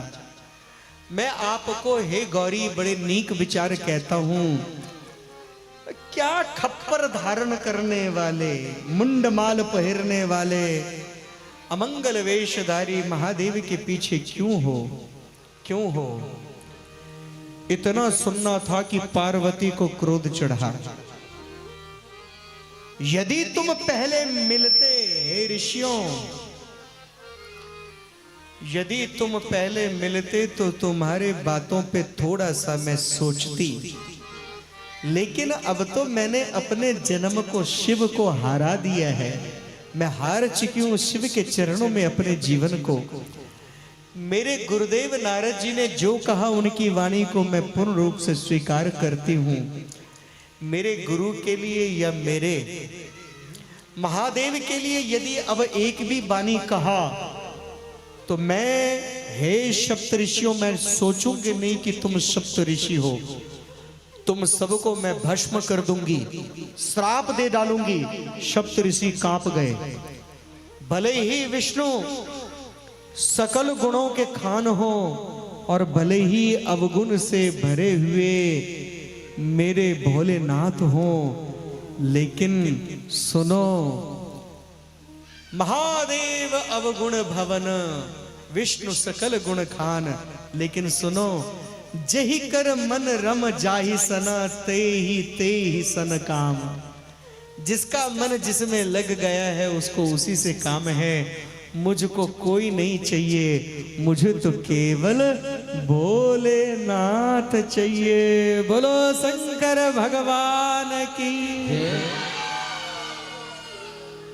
जन्म कोटि लगी रगर हमारी, जन्म कोटि लगी रगर हमारे, बरहु शंभु न तरहु कुंवारी। जन्म जन्मों से मेरा एक नियम है, या तो मैं शिव को ही वर्ण करूंगी, मैं बनूंगी तो शिव की पुजारन, शिव की मैं पटरानी, रानी, दासी, सेविका। तजौ न नारद कर उपदेशु, आप कहीं शत बार मने महेशु। स्वयं भगवान शंकर भी 100 बार आकर के कह दे तो उनकी बात भी नहीं मानूंगी।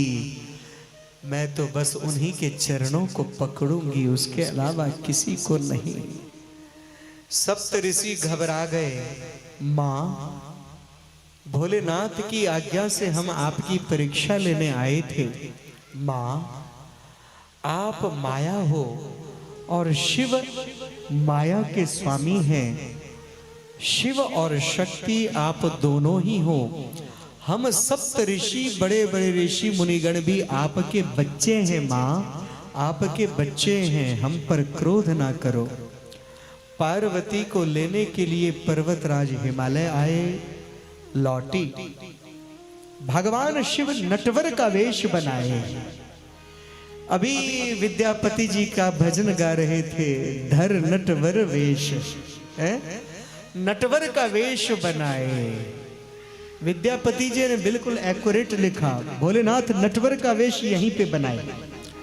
भोलेनाथ नट का वेश बना करके पहुंच गए कि मेरी पार्वती, अपने ससुराल पहुंच गए कि मेरी पार्वती तपस्या करके थक गई होगी, तो पार्वती का थोड़ा मनोरंजन कर दूं।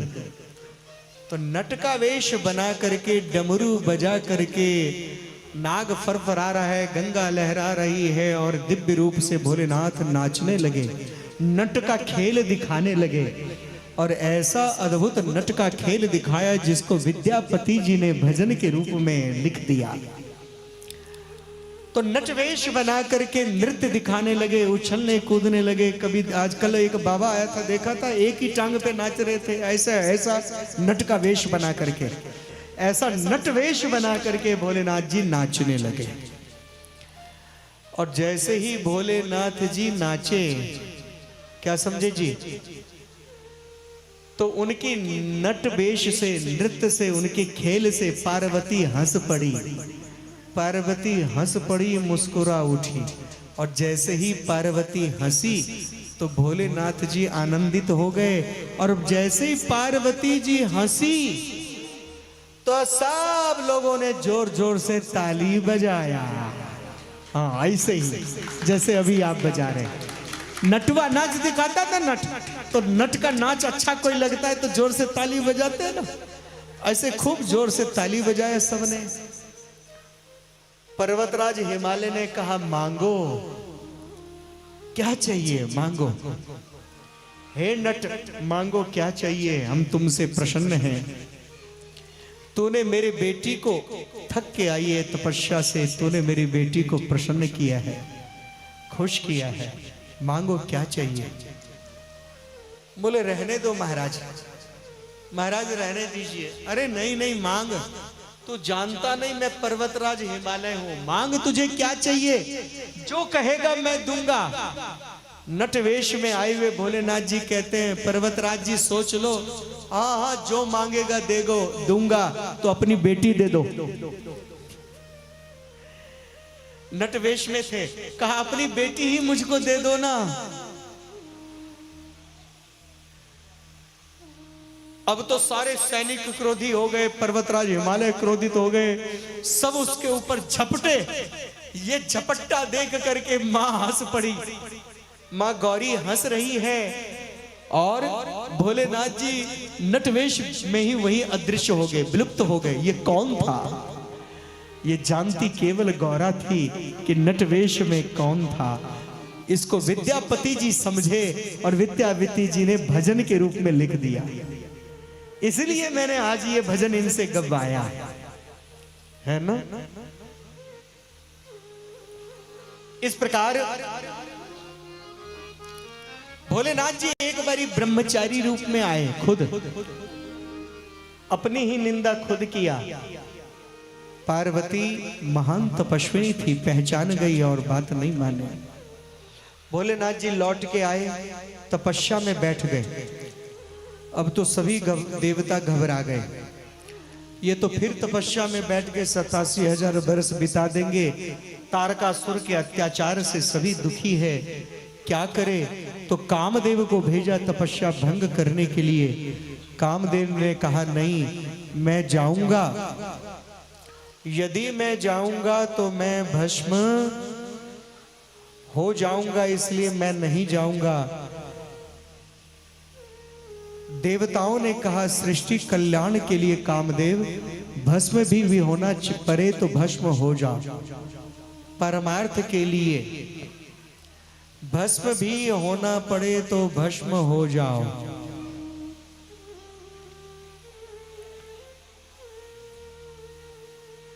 इस प्रकार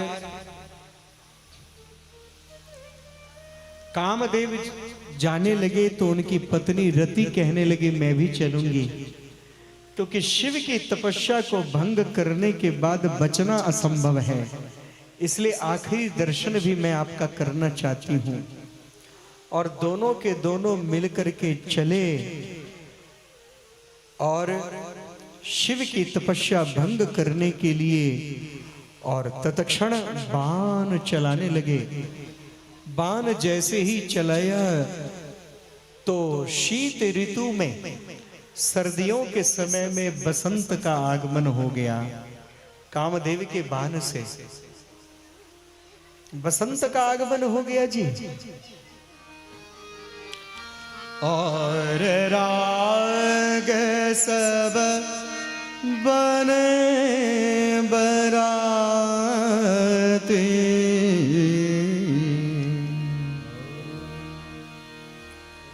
और राग सब बने बराती, दूल्हा राग बसंत,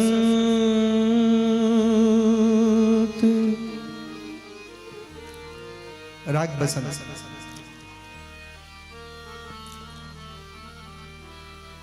अब आया महंत बसंत,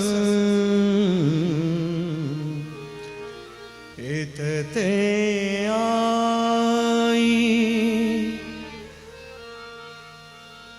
कुंवर कनाई,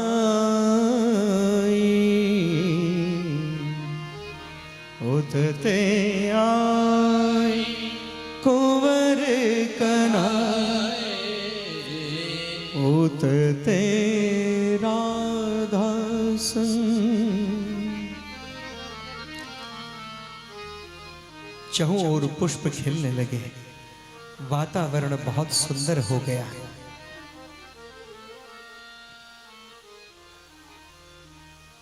बसंत ऋतु में होली आता है और ऋतुराज बसंत बहुत ही सुंदर। बसंत ऋतु से ही सरस्वती पूजा के पश्चात होली के गीत गाए जाते हैं, बहुत अच्छा लगता है। होली मचाए आज फिर श्याम संग होली, आज फिर श्याम संग होली, पिचकारी रंग भरी के, आज फिर क्या बात है संजी। पिचकारी रंग भरी के, आज फिर श्याम संग होली, आज फिर श्याम संग होली, आज फिर श्याम संग होली।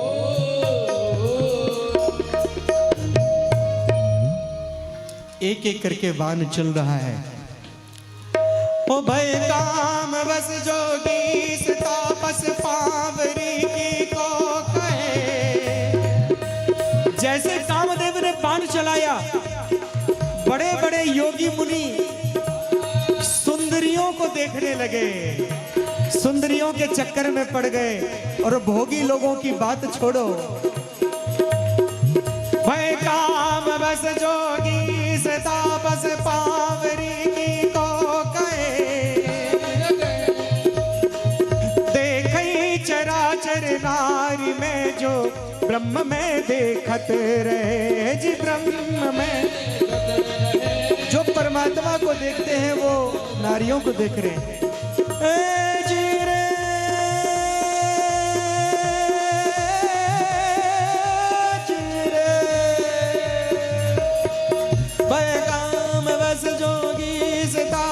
पावरी की को कहे। देखई चराचर नारी में जे ब्रह्म में देखते रहे जी, ब्रह्म में देखते रहे। अबला बिलो की पुरुष मयम जग, पुरुष सब अबला मयम।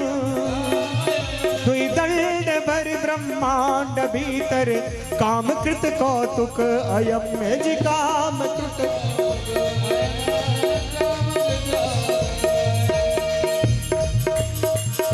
कामदेव ने ऐसा बाण चलाया जी, जो ब्रह्म को देख रहे थे वो स्त्रियों को देखने लगे, मन में भोग वासना हो गया। बड़े बड़े साधु संत महापुरुष और पांवरी भोगी आदमी की तो बात ही छोड़िए, सभी लोग लता विटप, लताएं पेड़ से लिपट गई, पत्थरों में भी काम भाव आ गया, तो चेतन की तो बात छोड़िए, चारों तरफ अबला बिलो की पुरुषमयम, औरत पुरुष की तरफ देख रही है कि काश ये मिल जाए। जैसे आज बच्चा बच खा करके मन में भाव जगता है, औरत पुरुष की तरफ देख रही है और पुरुष औरत की तरफ देखती है, और दुई दंड भरी ब्रह्मांड भीतर काम कौतुक, चारों तरफ काम वासना हो गया। तो किसी ने पूछा बाबा से, बाबा क्या सबको कामदेव ने जीत लिया तो कामदेव सबसे महान है? बोले नहीं, जिनको अपने शक्ति पर बहुत भरोसा था, अपने नियम पर खुद पर भरोसा था, वो सब फिसल गए। जिसको अपने पर बहुत भरोसा था वो सब फिसल गए, अटक गए, झटक गए, फटक गए। लेकिन जे राखे रघुवीर ते उबरे तई काल महू, लेकिन जिसने अपने आप को पूर्ण रूपेण समर्पित कर दिया भगवान को, जिसने कहा जो निज बल से होते हम तरने के काबिल, तो क्यों आते दरबार तुम्हारे कन्हैया। जिसने कहा कि प्रभु अब सौंप दिया इस जीवन का सब भार तुम्हारे हाथों में है, जीत तुम्हारे हाथों में और हार तुम्हारे हाथों में। जिसने सर्वस्व समर्पित कर दिया, विश्वनाथ को अपना, वो बच गया। जो अपने बल पे रहा कि मैं तपस्वी, मैं ज्ञानी, मैं विज्ञानी, मैं ये, मैं वो सब फिसल गए। जो राम भरोसे जो रहे सो पर्वत पर हरि आए। कामदेव उसका कुछ नहीं बिगाड़ पाया, जिसको मेरे राम जी ने बचा लिया, रख लिया। शिव जी ने तीसरा नयन ने का उघारा खोला और कामदेव को भस्म कर दिया। हाहाकार हुआ, रति चरणों में गिर पड़ी, मेरे पति सृष्टि कल्याण के लिए काम किए, जाओ कृष्ण के पुत्र प्रद्युम्न के रूप में तुम्हारे पति पुनः जन्म लेंगे, तब तक ये काम निरंकार रूप में रहेगा। सभी देवी देवताओं ने सोचा कहीं बाबा फिर तपस्या में चले जाएं। सभी देवी देवता वेश बदल बदल के सभी देवता सज धज करके, वेश बदल के नहीं, क्षमा करना, महादेव के सामने वेश नहीं बदला जाता है। यथा सभी देवता सज धज के, जैसे रजौर गांव की बघूटियां, हमने कल कहा था कि थोड़ा पाउडर, थोड़ा क्रीम, थोड़ा लिपस्टिक, लाल साड़ी सब पहन के सज धज के आना। अब इसमें हमारी कुछ सलहज, कुछ सालियां भी है, लेकिन सब सज धज करके आए हैं, सब लोग आए हैं आज तो है। पुरुष भी थोड़ा थोड़ा पाउडर लगा आए हैं। तो आज शंकर जी का विवाह है जी, तो सभी देवी देवता गण, हाँ आप मुस्कुरा रहे हैं, आप सोच रहे हैं, लेकिन मंच से उतरने के बाद वो भी लगते हैं साले साहब, वो कहते हैं कि उतरिए तो सही, आज विवाह है। तो ब्यास उतरने के बाद फिर ब्यास नहीं रहेंगे ना, फिर कहते उतरिए तो सही, फिर हम बताएंगे। तो कहने का तात्पर्य, सभी देवी देवता गण सज धज करके आए। हमारे दुल्हा सरकार को सजा रहे हैं। हाँ हाँ, कैसे सजाते हैं, आइए हम लोग इस गीत के माध्यम से। हे श्रृंगार होइए, हे पेटार होइए, हे श्रृंगार होइए, हे पेटार होइए, शिव दुल्हा सरकार के श्रृंगार होइए, शिव दुल्हा सरकार के श्रृंगार होइए, हे श्रृंगार होइए, हे पेटार सजइए, हे श्रृंगार सजइए, हे पेटार सजइए, शिव दुल्हा सरकार के श्रृंगार होइए, शिव दुल्हा सरकार के श्रृंगार होइए।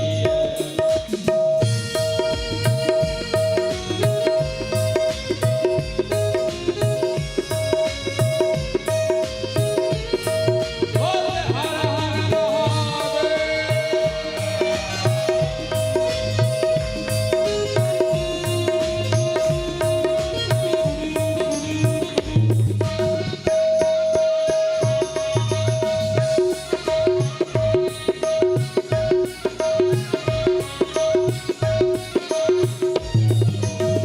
भोला जी के गन मिली करे तैयार हो,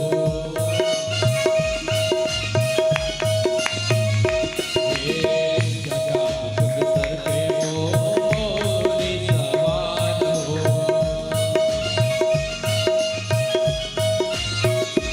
हाँ, भोला जी के गन मिली करे तैयार हो, जटा मुकुट सर पे मोरी सवार हो। गोरते हैं पर लेपट आहे, गोरते हैं पर लेपट शिव दुल्हा सरकार के श्रृंगार होइए, शिव दुल्हा सरकार के श्रृंगार होइए।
इतना अच्छा श्रृंगार किया, ताली तो बजा दो। बोलो शंकर भगवान की। लक्ष्मी, सरस्वती, इंद्राणी, रंभा, तिलोत्तमा, उर्वशी, मंजू घोषा इत्यादि ये सब के सब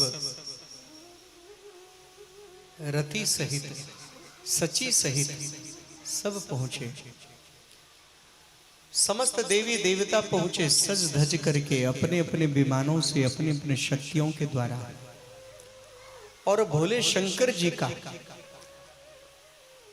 बड़े ही भाव प्रेम के द्वारा, आ जाइए महाराज यहाँ, बहुत ही भाव प्रेम के द्वारा, ध्यान से सुनिए, बहुत भाव प्रेम के द्वारा भोलेनाथ जी का श्रृंगार करते हैं। सुंदर सोने की रत्नमणि माणिक्य से जड़ा हुआ मुकुट, दिव्य मणियों की माला, अंग प्रत्यंग सुंदर, पीला धोती और पीला ही उपवस्त्र, सुंदर अंग प्रत्यंग सजा देते हैं। भोलेनाथ जी बहुत सुंदर लग रहे हैं। कैलाश में केवल मत समझना कि केवल सफेद बर्फ का पहाड़ है, नहीं भाई।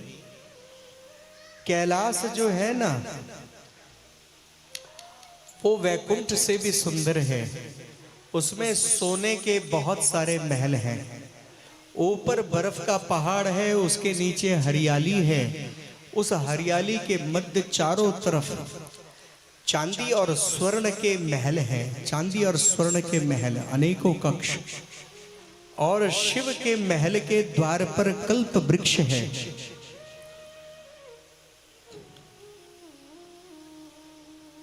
और कल्प वृक्ष के नीचे सुंदर आसन है, जिस पर स्वर्ण में रत्न से जड़ित आसन है, जिस पर भोलेनाथ जी बैठते हैं। वहीं कैलाश में बट का पेड़ है, बहुत बड़ा बड़ का वृक्ष है, उसके नीचे बैठ समाधि लेते हैं। साधारण नहीं, कई बिगहों का एक ही वृक्ष, एक बिगहा नहीं, कई बिगहे के बीच में एक ही विशाल बट वृक्ष, उसकी खो में बाबा समाधि में बैठते हैं। पाकर का वृक्ष है, जामुन के बहुत वृक्ष हैं, रसाल अर्थात आम के, पाकर जंबू रसाल तमाला, ये कैलाश में वृक्ष है।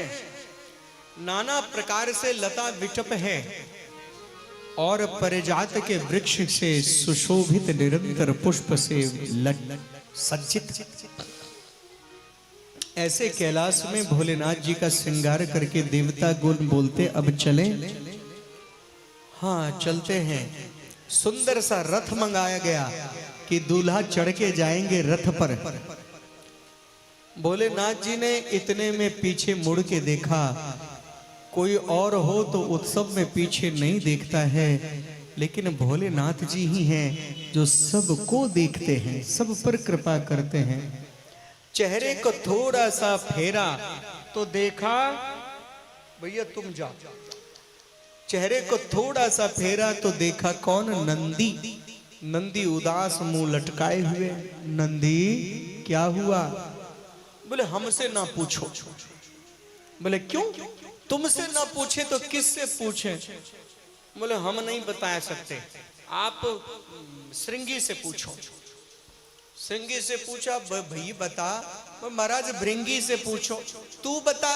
बोले वो भूत बोलेगा। पास में बेचारा भूत भी उदास था, भूत से पूछा। भूत देखा है किसी ने? मत देखना। भूत के पास भोलेनाथ जी पूछे, क्यों भूत, तुझको मेरे विवाह से खुशी नहीं है? अरे बता तू क्यों उदास हो? महाराज उस पिशाच से पूछो। पिशाच से, इतने बेताल से पूछो। अरे कोई बताएगा भी? बोले हम सब बताते हैं। जब कहीं समाज में शादी विवाह होता है तो सरसों हाथ में लेके छिड़क देते हैं कि भूत प्रेत सब लोग दूर भाग जाओ। तो किसी विवाह को आज तक हम लोगों ने देखा नहीं, बाराती बन के कुछ खाया नहीं। सोचा था मेरे मालिक का, हमारे स्वामी का विवाह होगा, उसमें हम जाएंगे। तो चलो ना। बोले कैसे चलें? दूल्हे को सजाते हैं उनके परिवार वाले। अब देवताओं ने आपको सजा दिया तो हम लोगों को क्या गणना है। अरे ये देवता तो अपने शादी विवाह में सजते सजाते हैं, आपको भी सजा दिया। बताओ तो हमारे मन में था हम सजाएं, तो बोले अब सजा लो, अब सजा लो, क्या हो गया। बोले अच्छा, बोले हाँ। देवताओं को कहा जाओ कक्ष में सब लोग। बोले ले मैं मुकुट हटाता हूं। भोलेनाथ जी ने मुकुट हटाया तो बोले बाबा जटा भी खोल दो। तो भूत प्रेत पिशाच यक्ष कुष्मांड बेताल सब कोई प्रसन्न हुए। श्रृंगी भृंगी परशुराम दुर्वासा परशुराम वशिष्ठ ये सब शिव के शिष्य हैं। दधीची च्यवन ये सब के सब विश्वामित्र सहित सभी ऋषि मुनिगण सब लोगों ने मिलकर शिव का श्रृंगार और सजाना शुरू किया भूत प्रेत पिशाचों के साथ, और शिव का श्रृंगार कर रहे हैं। शिव के सारा हटा दिया, जटा खोल दिया, जटा से गंग बहा और गंगा से बाबा का स्नान हुआ। इतने में गंगा को बांध दिया तो गले में रहने वाला तक्षक नाग उसने समस्त नाग जातियों को बुला लिया। छोटे छोटे सपोलों को कान में कुंडल बना लिया, उस कुंडल में बिच्छू का श्रृंगार कर दिया, सजा दिया बिच्छू से। और सहरा दुल्हा पहिरता है, मुकुट पहिरता है, तो सांपों को आपस में गूंद गूंद करके, छोटे छोटे सांपों को जो सुंदर लगे ऐसे सांपों को जू गूंद करके जटाओं में मुकुट बना दिया सांपों का। और जटा मुकुट अहि मोर सवारा, और बना दिया माथे पर एक सांप लिपट गया और उस सांप में छोटे छोटे सांप जहरीले ऐसे लिपट गए, मोर सहरा बन गया। कुंडल कंगन कंकण पहने ब्याला, सांपों का ही कुंडल और सांपों का ही कंकण, हाथ में कड़े, जनेऊ भी दिव्य धारण किया बाबा ने, हाथ में त्रिशूल लिया। इतने में दौड़ा दौड़ा एक प्रेत आया। प्रेत हवा मार्ग से दौड़ा दौड़ा आया। प्रेत जानते हैं ना, एक प्रेत आया दौड़ा दौड़ा। बोले बाबा बाबा, बोले हाँ। उज्जैन के क्षिप्रा नदी के तट पर, उज्जैन के शमशान घाट में जलती हुई चिता का ये भस्म लाया हूं। हमने सुना है कि दूल्हे को पाउडर लगाते हैं, आने में थोड़ा देर हो गया, अब लगा लो। बोले लगा दे। बोले लगाना क्या, छिड़क ही नहला ही देते हैं, पाउडर से नहला दिया। मतलब चिता भस्म से बाबा को श्रृंगार के बाद ऊपर डाल दिया। इतने में एक भूत आया। भूत कैसे बोलता है ना? सब हंस पड़े। हाँ हाँ हाँ सही बोल रहे। इतने में एक भूत आया, कहता मैं मणिकर्णिका घाट, मैं मणिकर्णिका घाट काशी से मैं लेके आया हूं। वहां का चिता भस्म, वहां का पाउडर अद्भुत है। तो वहां से चिता भस्म लाया। भूत ने भी शंकर जी को चिता भस्म से नहला दिया और खूब लगाया, और उसके बाद त्रिपुंड गठ दिया। उसी ताजे ताजे चिता भस्म से बाबा का रूप अद्भुत। अब नंदी नाचने लगा सज धज के। बाबा नंदी कहने लगा बाबा आप रथ पर नहीं बैठ जाइए मेरे ऊपर, और उनके ऊपर बैठ गए। और उल्टा पूंछ की तरफ देवता लोग आगे बढ़े तो बोले मैं अपने भक्तों की तरफ देखूंगा। शंकर जी दृष्टि डालते हैं अपने भक्तों की तरफ। भोलेनाथ जी नंदी पर उल्टा होके बैठ गए और नंदी का पूंछ पकड़ लिए और जोर से शिव की बारात चली। आइए हम सब भी शिव श्रृंगार समेत, हमारे बहुत अच्छा इन्होंने शिव का श्रृंगार गाया, तो मानस में हल्का सा स्पर्श करते हुए चलें। शिव ही शंभो तर कर शिवहि संभुतन करहि सिंगारा शिवहि संभोगन करहि सिंगारा शिवहि संभोगन करहि सिंगारा शिवहि संभोगन जटा मुकुट यही मोर सवारा जटा मुकुट कुंडल कंकण पहिरे व्याला तनब गोते पन के हरि छाल शशि ललाट सुंदर शिव गंगा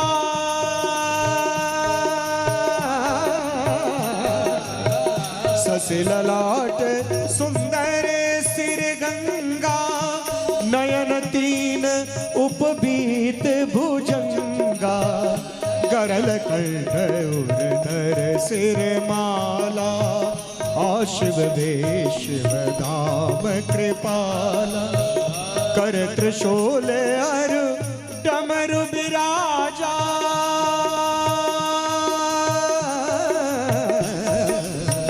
कर त्रिशूल अरु डमरु विराजा चले बसहा संग चले बसहा चढ़ी बाजही बाजा शिवै संभोगन करहि सिंगारा शिवै संभोगन करहि सवारा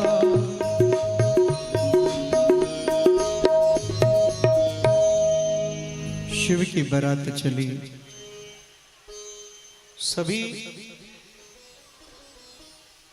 पर्वतराज हिमालय ने बहुत सजाया मां गौरा की भाव कृपा से सब कुछ अद्भुत था जी सब आनंद मंगल और सब कुछ अद्भुत था जैसे ही बारात आने का समाचार सुना तो कोई बारात आता है तो सबसे पहले बारात को देखने कौन भागता है छोटे छोटे बच्चे तो 12 साल 15 साल 16 साल से नीचे नीचे सब लोग दौड़े कि हम दूल्हा को पहले देखेंगे छोटे छोटे लड़के लड़कियां दौड़ी दूल्हा को देखने सबसे पहले नारायण को देखा बहुत सुंदर है नारायण हाँ अभी 2 मिनट सबसे पहले नारायण को देखा नारायण बहुत सुंदर है बोले आप दूल्हा हैं बोले नहीं हम तो बाराती हैं देखा सेकंड में ब्रह्मा जी को आप दूल्हा हैं बोले हम भी बाराती हैं इंद्र को देखा ऐरावत हाथी पर चढ़ के आ रहे हैं आप बाराती हैं बोले नहीं हम भी बाराती हैं हम दूल्हा नहीं है अब सोचने लगे बाराती जब इतने सुंदर सुंदर हैं देवी देवता गण जब बाराती इतने सुंदर सुंदर हैं तो दूल्हा कितना सुंदर होगा ये सोच के और तेजी उत्साह में भागे भागते भागते देखा दूल्हा आया नहीं थक गए तो एक बड़ा सा पत्थर था चट्टान था उस चट्टान पे हाथ रख करके कोई पीठ लगा के सुस्ताने लगे पता नहीं शिव की बाराती और दूल्हा कहाँ है शिव जी कहाँ हैं वो दूल्हा हमारी गौरा का दूल्हा कहाँ है इतने में पत्थर में से एक मुंह निकला बोले बहुत नजदीक हैं हम शिव के गण हैं और दूल्हा बहुत जल्दी आ रहे हैं इधर उधर देखा कहाँ हैं बोले हम तुम्हारे पीछे हैं हम पीठ जिसको लगाए हो तो बिना सिर और बिना पैर हाथ का वो गोल गोल पिंड जैसा वो भूत इतने में वो देखे तो भागे उसको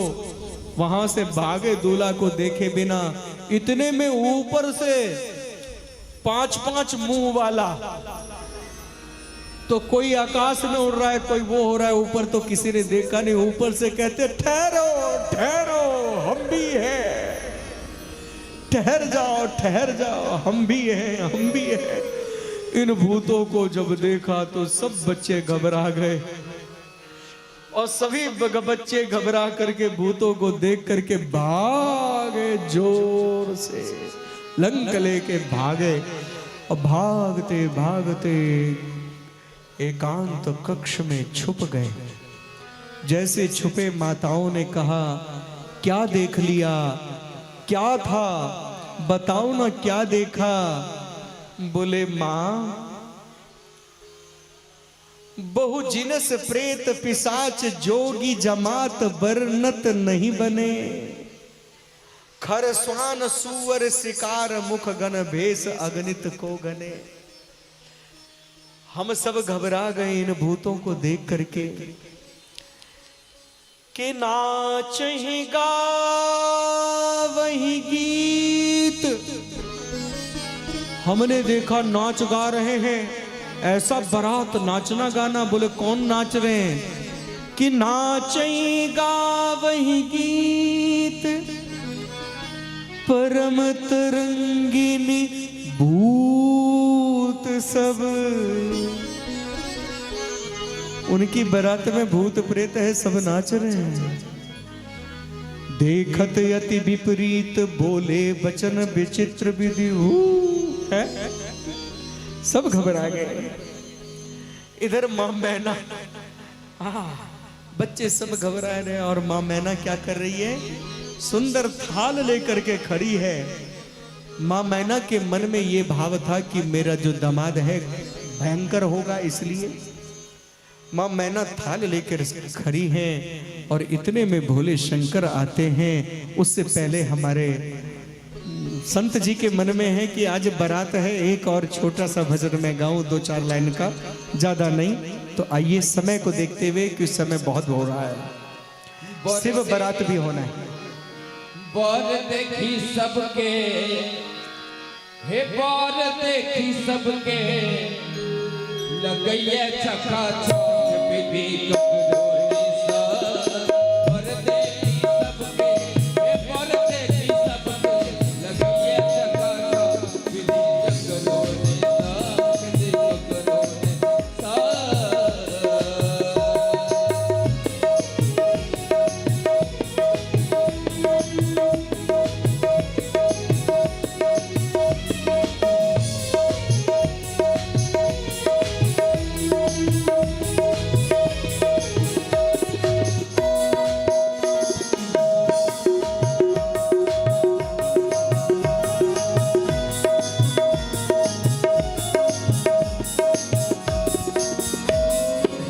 बराती के जो वर्णन से तनि ध्यान देवे कियो जान मोट डांट कियो लगा लाग कियो जान कियो जान मोट डांट कियो जान मोट डांट कियो लगा लाग ककरो आने ककरो आने कियो सखा जा ककरो नहीं पर देखी सबके लगैया लगा विधि ककरो नहीं।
ताली बजा के दुल्हा सरकार के ले बरते की सबके लगैया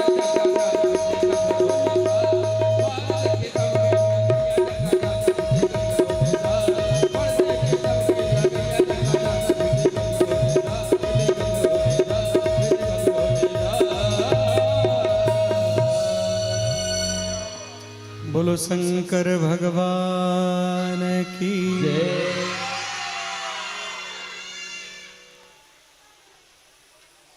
जगदम्बा जहां अवतरी, जहां जगदम्बा आ चुकी है भगवती, सोपुर बरनी की जाय। ऐसी मिथिला नगरी की वर्णन किया जा सकता है जहां जगदम्बा का विवाह हो रहा है हिमालय की तराई में। रिद्धि सिद्धि संपत्ति सुख नीत नूतन अधिकार।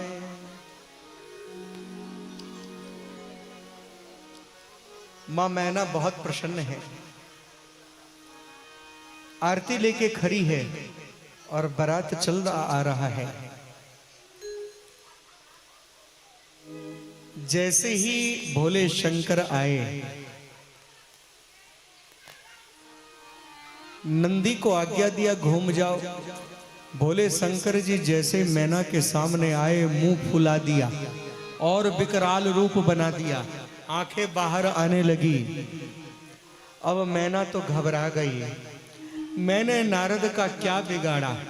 आरती वहीं पटक के गौरी को लेके गौरी के कक्ष में पहुंच गई। मैं पहाड़ से गिर पड़ूंगी अपनी बेटी को लेकर के, पहाड़ से नीचे गिर पड़ूंगी, लेकिन ए बहुरावा बाबा के साथ, ऐसे वर के साथ मैं अपनी बेटी का विवाह नहीं करूंगी। ये बुराया हुआ है। भवन मोर जिन बसत उजारा, नारद कर मैं काह बिगाड़ा।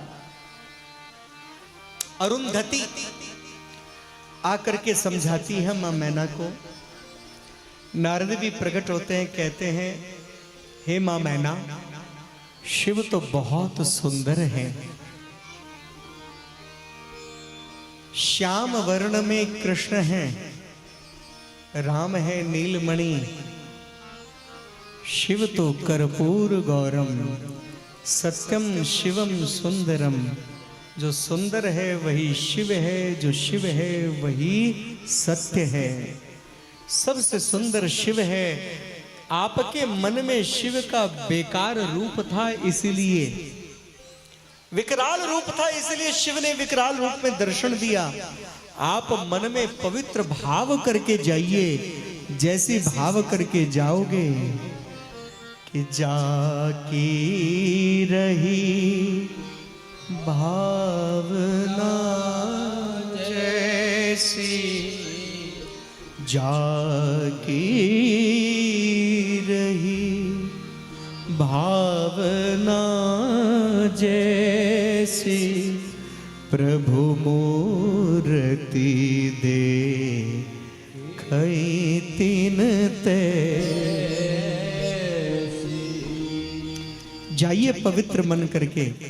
और जैसे ही मां मैना दोबारा पवित्र रूप धारण करके मन में भाव बना करके प्रवेश करती हैं, जैसे ही जाती है तो क्या देखती है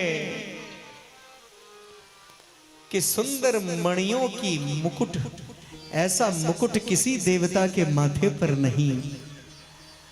सुंदर पीला वस्त्र, शादी में पीला वस्त्र पहनना चाहिए। आजकल के छोरे छिछोरे हो गए हैं, शादी में काला नीला इधर उधर कपड़े पहनते हैं कि विवाह है, और शादी में दूल्हा को पीला कपड़ा पहनना चाहिए ना। वो आज भी मिथिला में है कि पीला धोती, पीला कुर्ता, उसके ऊपर लाल पाग। अब रतन जी तो पाग पहनते हैं नित्य प्रति। मैं कोरथू से लाना भूल गया, लेकिन आज शिव विवाह में तो व्यासपीठ पर तो कहने का तात्पर्य बड़े ध्यान से सुनना। अभी बैठिए, जब कहेंगे तब लाइएगा। तो कहने का तात्पर्य यह है, बहुत सुंदर ढंग से बाबा पीले पीले वस्त्र में रत्न मणि माणिक्य से सजे धजे भोले बाबा का सुंदर जो रूप देखा तो सभी ललायित हो गए। नारायण, ब्रह्मा, इंद्र, यम, कुबेर सभी देवता थर्रा गए, कांप गए।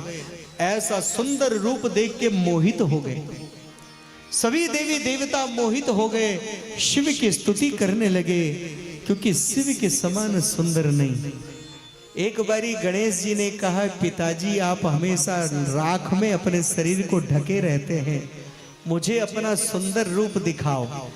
जैसे ही सुंदर रूप शिव ने दिखाया, शिव के रूप को देख करके नीचे मुंह कर लिया गणेश जी ने। बोले क्यों नीचे मुंह कर लिया बेटा? बोले इसलिए मैंने अपना मुंह नीचे कर दिया है क्योंकि मैं नहीं चाहता, मैं ये सोचता हूं मेरी माँ सबसे सुंदर है, माँ पार्वती सबसे सुंदर हो, मेरी माँ से सुंदर कोई और हो तो उसको मैं देखूं, ये अच्छा नहीं। तो इसलिए हे प्रभु आप तीनों लोकों में सबसे सुंदर हैं, आप तीनों लोकों में सबसे सुंदर हैं, इसलिए हे प्रभु, हे भगवान, हे पिताजी आप पुनः भस्म में आ जाइए, अपने सुंदर रूप को छुपा लीजिए, अपने सुंदर रूप को छुपा लीजिए। बाबा ने तुरंत अपने सुंदर रूप को छुपा लिया। गणेश जी प्रसन्न हुए। तो बाबा इतने सुंदर हैं जिनके समान कोई भी सुंदर नहीं। उस सुंदर रूप में बाबा जी का जब विवाह होने लगा, भोले शंकर जी का, भोलेनाथ जी का, विश्वनाथ जी का विवाह होने लगा। आज भोले शंकर श्रृंगार में है। मैं चाहूंगा एक छोटा सा वस्त्र हो या उपवस्त्र हो, कुछ भी हो, तो यहाँ विश्वनाथ की नगरी में महाराज जी आपसे एक प्रार्थना करूंगा हाथ जोड़ के कि विश्वनाथ जी की नगरी में विशेष, हाँ ठीक, नहीं एक मिनट, विश्वनाथ जी के नगरी में आपसे आग्रह है, ये पाग नया है, स्वच्छ है, पवित्र है, नवीन है। इस पाग को 2 4 5 आदमी, कम से कम 5 आदमी उठे, 5 आदमी लेकर के इस पाग को जाएं और बाबा विश्वनाथ जी को पहनाए ये पाग और उसके ऊपर पुष्प चढ़ाएं और बाबा विश्वनाथ जी को चढ़ा करके आज उनको दूल्हा बनाए, क्योंकि दूल्हा वही है। व्यास को तो मिथिला का पाग छोटा सा पहिरा दीजिएगा, हमें तो उसमें भी प्रसन्न है, ये बाबा को मिले। देखू देखू देखू सखिया अजगोत रंग है परछन। हाँ गाइए गाइए गाइए, उमा के सजन पहले इसको गा दीजिए एक दो लाइन। हम सब तंग है उमा के सजन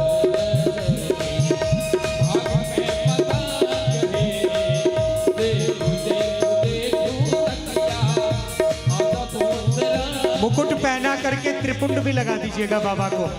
आज दूल्हा बनाइए, सुंदर श्रृंगार करिए महाकाल की तरह। आज दूल्हा भोलेनाथ जी को बनाइए।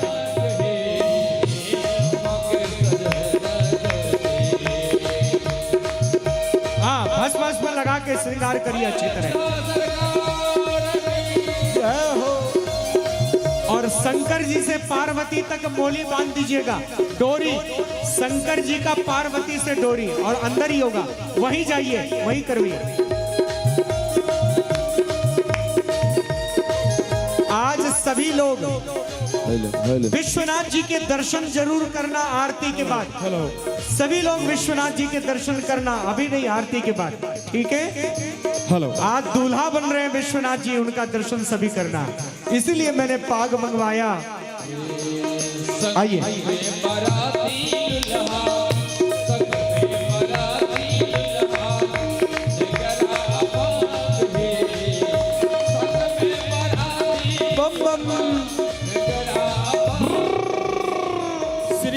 विनोद झा जी, दोनों विनोद जी, दोनों विनोद भाई आप लोग उठ गए। विनोद झा जी आप ही आइए। मुक्ति जी आप ही आइए। कुमार जी आप ही आइए, भाग में आइए।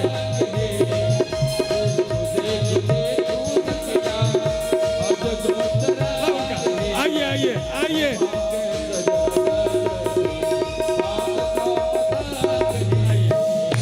सत्यनारायण झा जी आप ही आइए। श्री सत्यनारायण झा जी, शिवेश झा जी आप ही आइए। कालीकांत जी, हमारे दाई भाई सब भोलेनाथ जी का अब परिछन हो रहा है।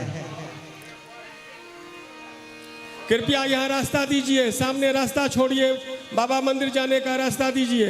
मिथिलानी सब हमारे परिचय करे लगे के और दूरा सरकार के परिचय करे में बस दो लाइन, अभी बहुत भजन होना है। दो लाइन। महीना कोना के परिचय आहा, गौरी बुट बाबा के हर हर महादेव।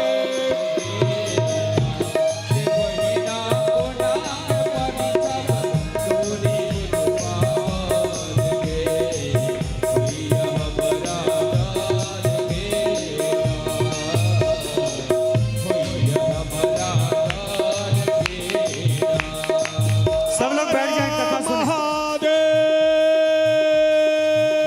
शंभो।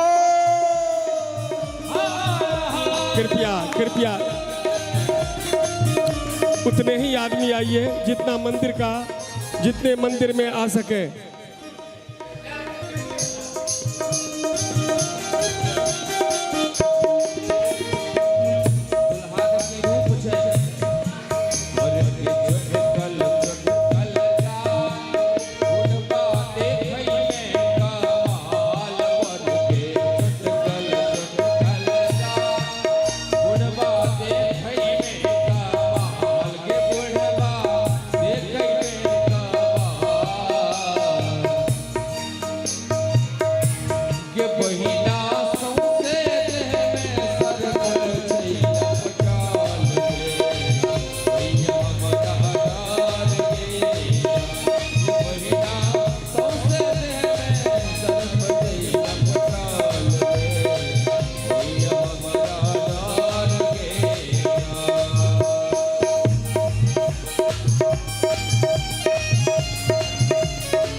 शंकर भगवान की जय। परिछन होने के पश्चात दुल्हा को ले जाया गया मंडप में। आज दर्शन करना आप सब लोग आरती के पश्चात शिव के श्रृंगार का, शिव के दूल्हे रूप का, और आज आरती जय शिव ओंकार। ठीक है, तो दूल्हे का हाँ तो उनका दर्शन किया और इधर विवाह के लिए लेके जाए गए। और विवाह के लिए जब लेके गए तो वहां बड़े भाव प्रेम पूर्वक शिव विवाह में, ऐसा शास्त्र में वर्णन आया है कि वशिष्ठ ऋषि और साक्षात ब्रह्मा, चारों वेद, इन सबने मंत्रोच्चारण किया आचार्य वशिष्ठ को बनाया गया, अरुंधति और वशिष्ठ। अरुंधति माताओं के संग रही और विविध पांति बैठे जीवनारा, बरातियों को बड़े प्रेम से भोजन कराया जा रहा है। चारों तरफ अद्भुत वातावरण है और ये मिथिला की शान है कि बारात को भोजन कराते हुए, अब आजकल तो जैसे भैंस को चारा लगा देते हैं ना, ऐसे बफे सिस्टम टेबल पे बिठा दिया और टेबल पे बिठा करके और कहते अपने आप उठाओ अपने आप खाओ और एक दूसरे का झूठा डालते रहते, झूठा सच्चा चाटते रहो। न तो पहले बारात को आसन पर बिठाते थे, आसन पर बिठा करके बड़े प्रेम से बारातियों को खिलाते, कोई सलहज खिलाती, कोई साली खिलाती और सब लोग, और गाली देती रहती थी। तो समस्त बाराती लोग भोजन कर रहे हैं। हाँ जी, कोई भी व्यक्ति शोर ना करे, शिव का श्रृंगार करे, सब लोग मिल करके और आनंद से कथा सुने। चलिए। गारी मधुर स्वर दे सुंदर विज्ञ बचन सुनावहीं। सारी सालियां गाली दे रही हैं बरातियों को, विष्णु भगवान को गाली दे रही है, ब्रह्मा को कह रही है चार चार मुंह है, चार बर्तन लगा भोजन कर। ये मिथिला है जहां ब्रह्मा को भी गाली मिल रहा है, जहां विष्णु को भी गाली मिल रहा है, इंद्र को भी गाली खाना पड़ रहा है इस शिव विवाह में मिथिला नगरी में। गारी मधुर स्वर दे सुंदरी विज्ञ वचन सुनावहीं। भोजन करहीं सुर अति विलंब, विनोद सुनि सच पावहीं। विनोद सुन सच पावहीं। जेवत जो बड़ो आनंद सो मुख, कोटि होना पर कहो। अचवाई दीन पान गवने, बास जह जाको रहो। आजकल रात में बाराती आते हैं, खा पी के रात में ही भाग जाते हैं, कहां से आया कौन आया नहीं पता। पहले 3-3 4-4 दिन बारात ठहरता था। समस्त बारातियों को भोजन दिया, भोजन के बाद पान दिया। ये पान मखान ये मिथिला का शान। तो सबको पान दिया। और सुनो एक राज की बात, ए माताओं, ये सब्जी मंडी क्यों बना रखा है? ये 10 औरत जहां इकट्ठा हो जाए वहां बातचीत नहीं। इतने दिन तक कोई बातचीत नहीं कर रहे थे, और ये सब्जी मंडी सारी लेडीज, इन औरतों को भी अंदर किसने घुसने दिया मंदिर के अंदर? अभी विश्वनाथ के मंदिर में मैंने केवल रतन जी उनके साथ 5-7 व्यक्तियों को बोला कि श्रृंगार पूरी विधि से करो, उसके बाद जब आरती होगा फिर अंदर घुसना। पता नहीं क्यों प्रधानमंत्री बन बन के अंदर घुसते चले जा रहे हैं। सब पीछे हटिए, सभी लेडीज को पीछे भगाइए। शिव के दरबार में सभी बच्चे, मर्यादा अपनी जगह है और मर्यादा का पालन करना जरूरी है। पुरुष वर्ग के अलावा कोई भी स्त्री अंदर नहीं जाएगी। सबको बाहर भगाइए और सब अपनी जगह चुप बैठिए। बोलो शंकर भगवान की। बच्चे लोग मन को खुश कर देते हैं। देखो ना, सजा रहे पुरुष लोग, माताएं खड़े होकर सब्जी मंडी बना दिया। सब्जी मंडी बना के गप्पे स्टार्ट कर दिए थे। ऐसा थोड़ी ना होता है, ये कथा है, ये हाट बाजार नहीं है। सब्जी फिर देखो। बोलो शंकर भगवान की।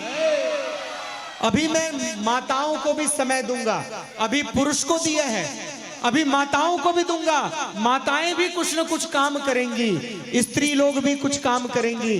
बोले क्या करेगी? बारात में क्या होता है अभी बताएंगे। तो सभी बाराती भोजन कर रहे हैं और इस भोजन में सभी लोग गान कर रही हैं, गाना गा रही हैं। इधर पर्वतराज हिमालय पांव पखारते हैं और पांव पखार के बड़े भाव प्रेम के साथ में कन्यादान करने के लिए तैयार हुए और बड़े भाव प्रेम से गणेश गौरी को मना करके पूजन करके विवाह के समस्त प्रकरणों को करके और बड़े भाव प्रेम से इनको आशीर्वाद दे रहे हैं। मैं प्रार्थना करूंगा कि किसी व्यक्ति से कोई कुर्सी या कुछ ला दे, बच्चे लोग बैठ जाएं। बहुत सुंदर लग रहे हैं। आज हमारी गौरा लंबी बड़ी है, शंकर जी थोड़े छोटे हैं, लेकिन यही तो अद्भुत आज आनंद है। ये बाबा अद्भुत वेश बना के आते हैं ना, तो आइए इसी भाव को देख करके तो कहने का तात्पर्य बस 2 मिनट। तो बड़े भाव प्रेम के साथ में समस्त कार्य हुआ और बहुत प्रकार से अपनी बेटी को आशीर्वाद दिया और पूर्ण विधि से शिव पार्वती का विवाह हुआ। दोनों बैठ जाएं, इस पे दोनों बैठ जाएं। शिव पार्वती का बहुत सुंदर ढंग से जयमाला हुआ, विवाह हुआ। सब लोग प्रसन्न हुए। जो श्रृंगार कर रहे हैं शिव जी का पुरुष वर्ग, पुरुष के अलावा स्त्रियां शिव मंदिर में अभी नहीं जाएंगी। विश्वनाथ का श्रृंगार है, कोई भी स्त्री नहीं प्रवेश लेगी। ये विशेष ध्यान रखना, विशेष प्रार्थना है। शिव के श्रृंगार में कोई भी स्त्री नहीं जाएंगे। आगे शिव जब दूल्हा बन जाएंगे शिव जी का, अभी सभी स्त्रियां अभी गाएंगी शिव जी के लिए। कोई है तो नहीं शिव मंदिर में कोई भी नारी? एक भी नारी हो तो बाहर निकलो, नहीं तो व्यास पृष्ठ से मैं क्रोध में उसको धमकाऊंगा। कोई है, कोई नारी है शिव मंदिर में? नहीं है। चलिए, बहुत सुंदर बात। समस्त पुरुष वर्ग बड़े भाव प्रेम से उनका श्रृंगार करेंगे। तो आइए, शिव जी का कन्यादान, भोले का कन्यादान हुआ और कन्यादान होने के पश्चात बड़े भाव प्रेम पूर्वक भावर हो रहा है। और भावर का अद्भुत स्वरूप, बहुत अद्भुत रूप में भावर हो रहा है। तो आइए, शिव विवाह का उत्सव चल रहा है। इस विवाह उत्सव में हम सब मिलकर के, मैं संत जी जो हमारे बीच में भजन गा रहे हैं, मैं संत जी को बोलूंगा अभी थोड़ी देर चुप रहे, बस संगीत से सहयोग करें। थोड़ी देर बहुत आज गाया है आपने, थोड़ा सा रिलैक्स, उसके बाद गाइएगा। लेकिन उससे पहले सारी माताएं मिलकर के शिव विवाह में विवाह का गीत गाओ। शुरू करिए। और एक माइक, हैंडी माइक, रतन जी महाराज के पास माइक है, हाथ में है, कहां दिया है?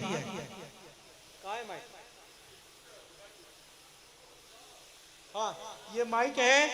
ये माताएं लो, कुछ इधर लो, कुछ पीछे लो, जोर जोर से बोलना, माइक दूर रखना। सभी लोग शुरू कर दीजिए, माइक तो पहुंच जाएगा। शुरू करिए। हाँ, अब बोलूंगा तो नहीं करेंगे और खड़े होकर के सब्जी मंडी बनाएंगे, इधर उधर घूमेंगे। सब मिलकर के गीत गाओ, शुरू करो शिव विवाह का। हेलो। अरे मिथिला का विवाह गीत तो ककरो नहीं आवेया? हाँ, आवे छै, शुरू के नहीं छथि।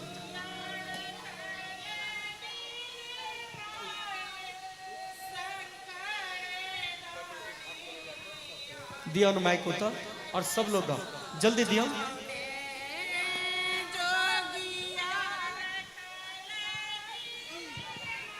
जो गा रहे हैं उनके पास दो माइक। अरे वो बहुत अच्छे स्वर में गा रही है, उनको दो माइक। जो पहले गा रही थी उसको दो, और उनके साथ सब गा, या बिना माइक के गा। ये माइक वहां से हटाओ, उनसे माइक ले लो, थोड़ा दूर रखो माइक। सभी लोग गाइए।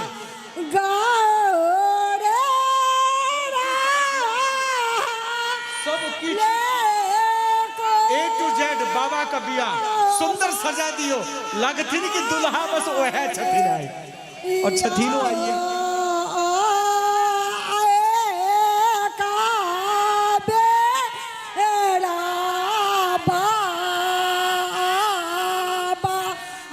ये माइक में एक ही गा रही है, ये माइक ले लीजिए, सबका आवाज एक साथ आएगा। माइक इधर दे दो, ले आओ माइक ले आओ। तब देखते कितने जोर से गाते। माइक इधर ले आओ, सब लोग गाओ। अब किसी को माइक नहीं देना, माइक ऐसे ही हाथ में उठा के रखो, सबको गाओ। गीत बंद क्यों कर दिया? कल्ला को बंद कर दिया माइक जाते ही। हाँ गाइए।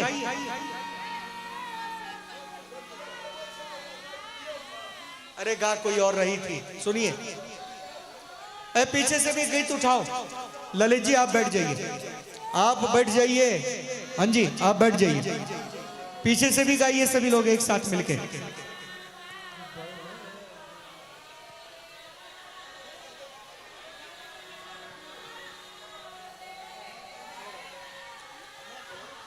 सबका आवाज होनी चाहिए, सबका आवाज दिए।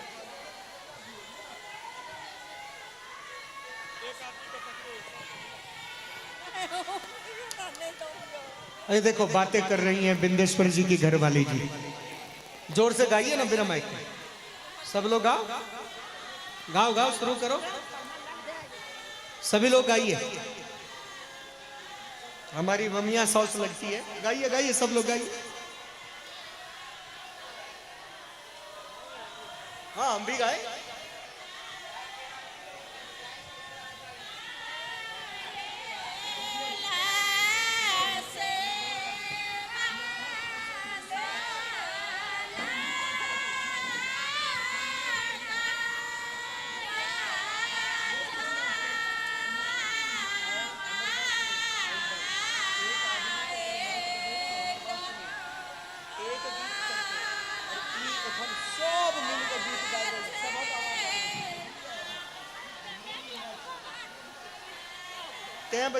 चलो है सखी, अरे ये गीत पूरा होने दो ना। ये कौन माइक पे गा रहा है? ये गीत पहले पूरा होने दो। सब लोग मिलके गा रहे हैं, एक आवाज ना करो।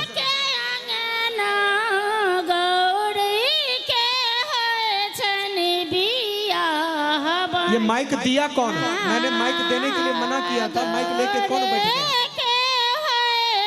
किसको दिया था माइक और कौन लेके भाग गया?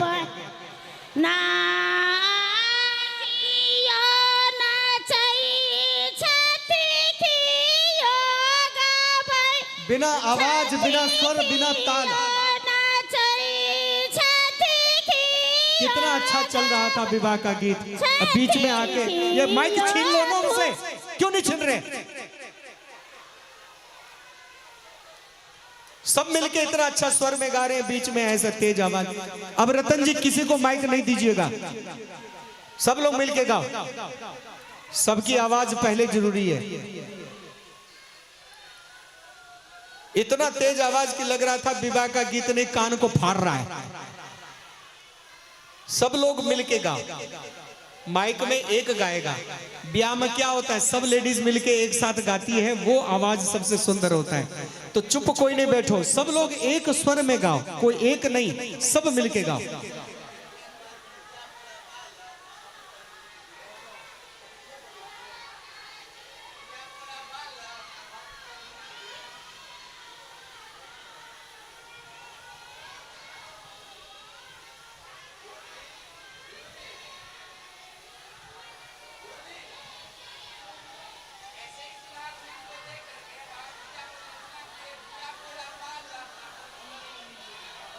गाइए इसके बाद।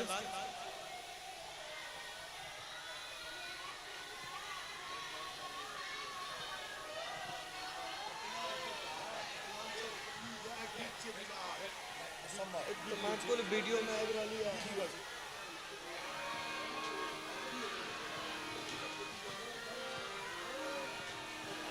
तो किसने है दुनिया हमरा होते ब्याजी।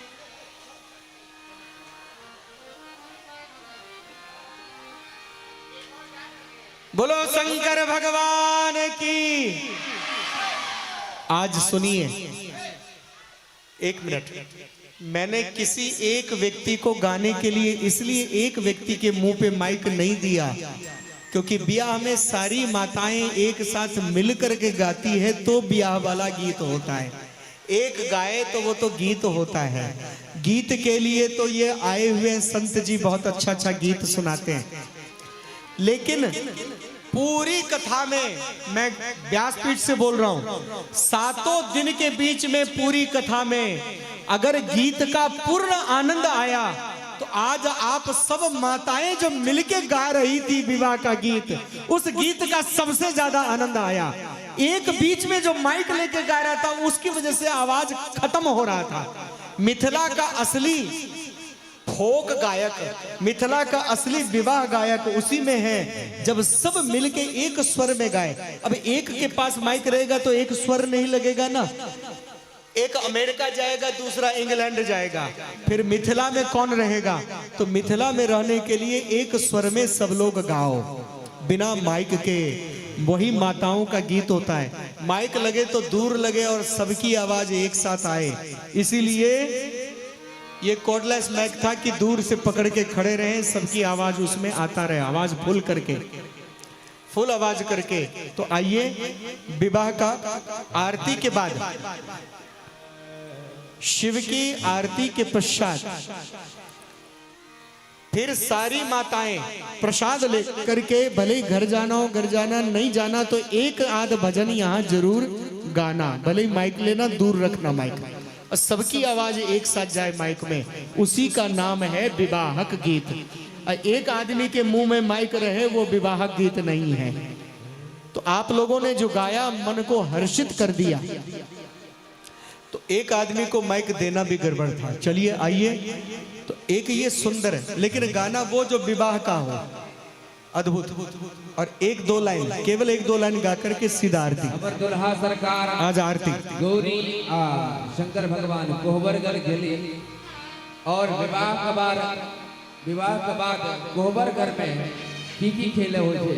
और एक गीत माध्यम सुनावी। पर अजगुत भे, पर अजगुत भे, गौरी के हन पर, गौरी के हन पर विधि किए। पर अजगुत भे, गौरी के हन पर विधि किए। पर अजगुत भे,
सरकार की।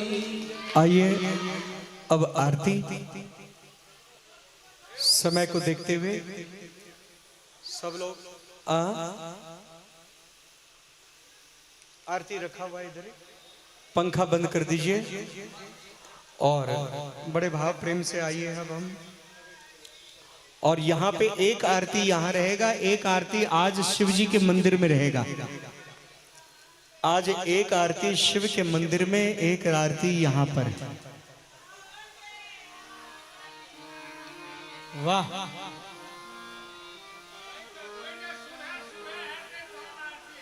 चलो सुबह सुबह करूं। नहीं नहीं, सभी माताएं गाइए, सुबह है सुबह, आज मिथिला नगरिया सुबह है सुबह है। गाइए, शुरू करिए। के लगन मां सुबह। सभी खड़े हो जाओ, खड़े होकर के गाओ, नाचो गाओ खड़े होकर के।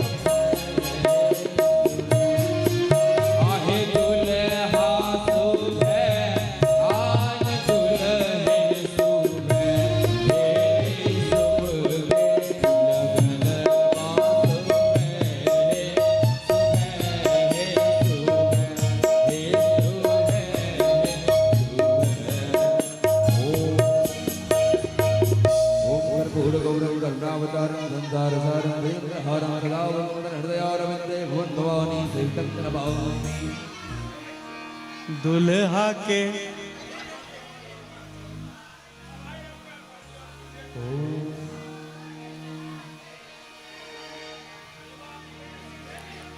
कोबरा घोर हमरा डोरला। वाह, बहुत सुंदर भजन।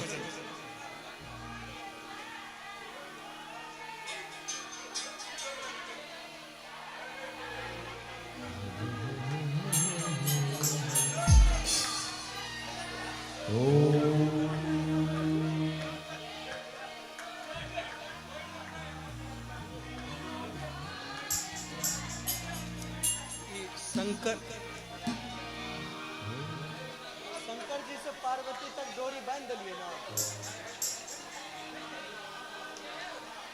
ओम जय शिव ओंकारा, एक आरती शिव ओंकारा।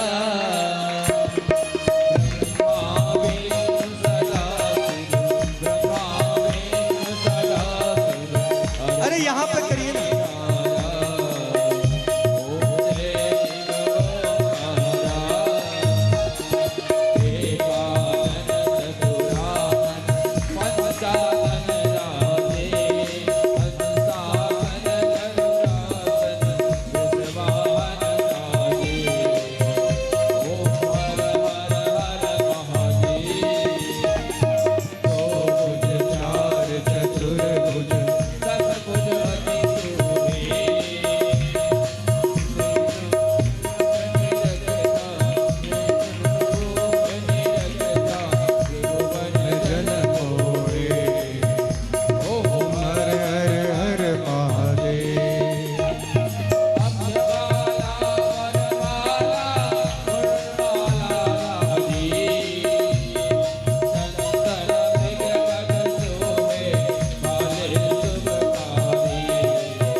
ये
जय अम्बे गौरी, जय अम्बे गौरी।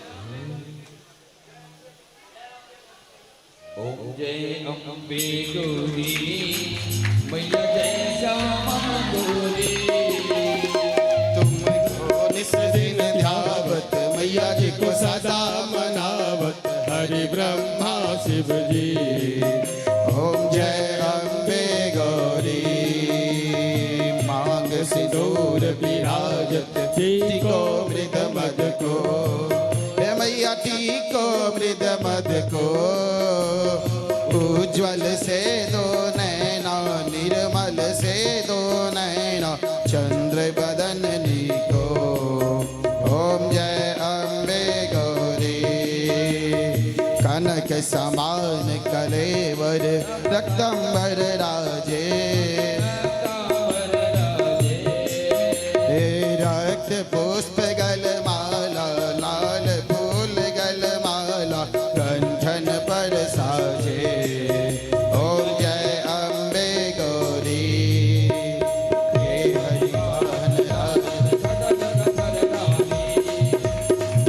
हरि मुनि जन सेवक तिनके दुखहारी। अम्बे गौरी कानन कुंडल शोभित नाशाग्रे मोती। कोटिक चंद्र दिवाकर राजत समज्योति। जय अम्बे गौरी शुंभन शुंभ विदार महिषासुर घाती। धूम्र विलोचन नैना निस दिन मधुमाती। ओम जय अम्बे गौरी चंड मुंड संहार सोनित बीज हरे। मधु कैटभ दो मार सुर भयहीन करे। ओम जय अम्बे गौरी ब्रह्माणी रुद्राणी तुम कमला रानी। आगम निगम बखान तुम शिव पटरानी। ओम जय अम्बे गौरी 64 योगिन गावत नित्य करत भैरू। बाजत ताल मृदंगा और बाजत डमरू। ओम जय अम्बे गौरी तुम ही जग की माता तुम ही हो भरता। भक्तन की दुख हरता सुख संपत्ति करता। ओम जय अम्बे गौरी भुजाचार्य अति शोभित खड्ग खपर धारी। मन वांछित फल पावत सेवक नर नारी। ओम जय अम्बे गौरी कंचन थाल विराजत अगर कपूर बाती। श्रीमान के तुम राजत कोटि रत्न ज्योति। ओम जय अम्बे गौरी माँ अम्बे जी की आरती जो कोई नर गावे। कहत शिवानंद स्वामी सुख संपत्ति पावे। ओम जय अम्बे गौरी ओम जय अम्बे गौरी मैया जय श्यामा गौरी। तुमको निस दिन ध्यावत मैया जी को सदा मनावत हरि ब्रह्मा शिव जी। ओम जय अम्बे गौरी ओम जय दुष्ट दलन रघुनाथ कला की। रोग दोष जाके निकट न झापे। संतन के प्रभु सदा सुहाई। लंका जार सिया सुधिलाए।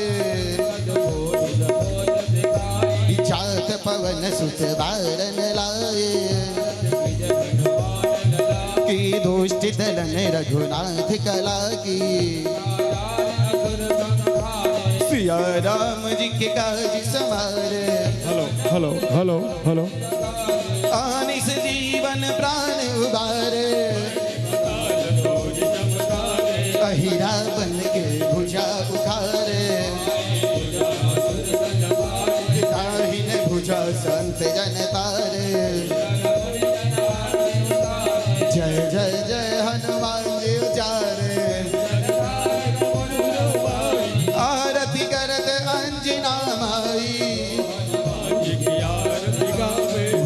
वैकुंठ परम पद पावे। तुलसीदास स्वामी की रत गाई, आरती की जय हनुमान जी लागे, दुष्ट दलन रघुनाथ का लागे। कर्पूर गौरम करुणावतारम संसार सारम भुजगेन्द्रहारम सदा वसंतम हृदयारविंदे भवम भवानी सहितं नमः भवम भवामि सहितं नमः। ओम द्यौः शान्तिरन्तरिक्षगों शान्तिः पृथिवी शान्तिरापः शान्तिरोषधयः शान्तिः वनस्पतयः शान्तिर्विश्वे देवाः शान्ति ब्रह्म शान्तिः सर्वगं शान्तिः शान्तिरेव शान्तिः सामा शान्तिरेधे यतो यतः। सेवन्ति कावकुलचम्पक पाटलाब्जै पुन्नाग जाति करवीर रसाल पुष्पै प्रबाल तुलसी दल मंजरे तापोजया निजगदीश्वर में प्रसीद। त्वमेव माता च पिता त्वमेव त्वमेव बन्धुश्च सखा त्वमेव त्वमेव विद्या द्रविणं त्वमेव त्वमेव सर्वं मम देव देव। नाना सुगंध पुष्पाणि यथा कालोद्भवानि च पुष्पांजलि मया दत्त्वा ग्रहणं शिव शंकर। आवाहनं न जानामि विसर्जनम् पूजां चैव न जानामि चमृतां परमेश्वर। मंत्रहीनं क्रियाहीनं भक्तिहीनं सुरेश्वरः यद् पूजितं मया देव परिपूर्णं तदस्तु मे। पुष्पांजलि अर्पण करो ग्रहण करो महाराज दया दृष्टि अवलोकिए शरण पर कीला। पुष्पांजलि अर्पण करो ग्रहण करो महाराज कृपा दृष्टि अवलोकिए शरण पर कीला।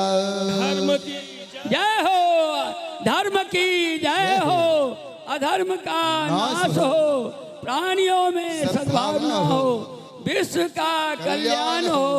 गौ माता की जय हो, गौ माता की रक्षा हो। बोले श्याम रामचंद्र की जय, बाबा विश्वनाथ की जय, बजरंग बली की जय, संत सनातन धर्म की जय, भक्त और भगवान की जय, जगह स्थान की जय, दीवार बाबा की जय, कमला महारानी की जय, धर्मराज बाबा की जय, लक्ष्मी नाथ बाबा की जय। बोले वृंदावन बिहारी लाल की, बोले वीर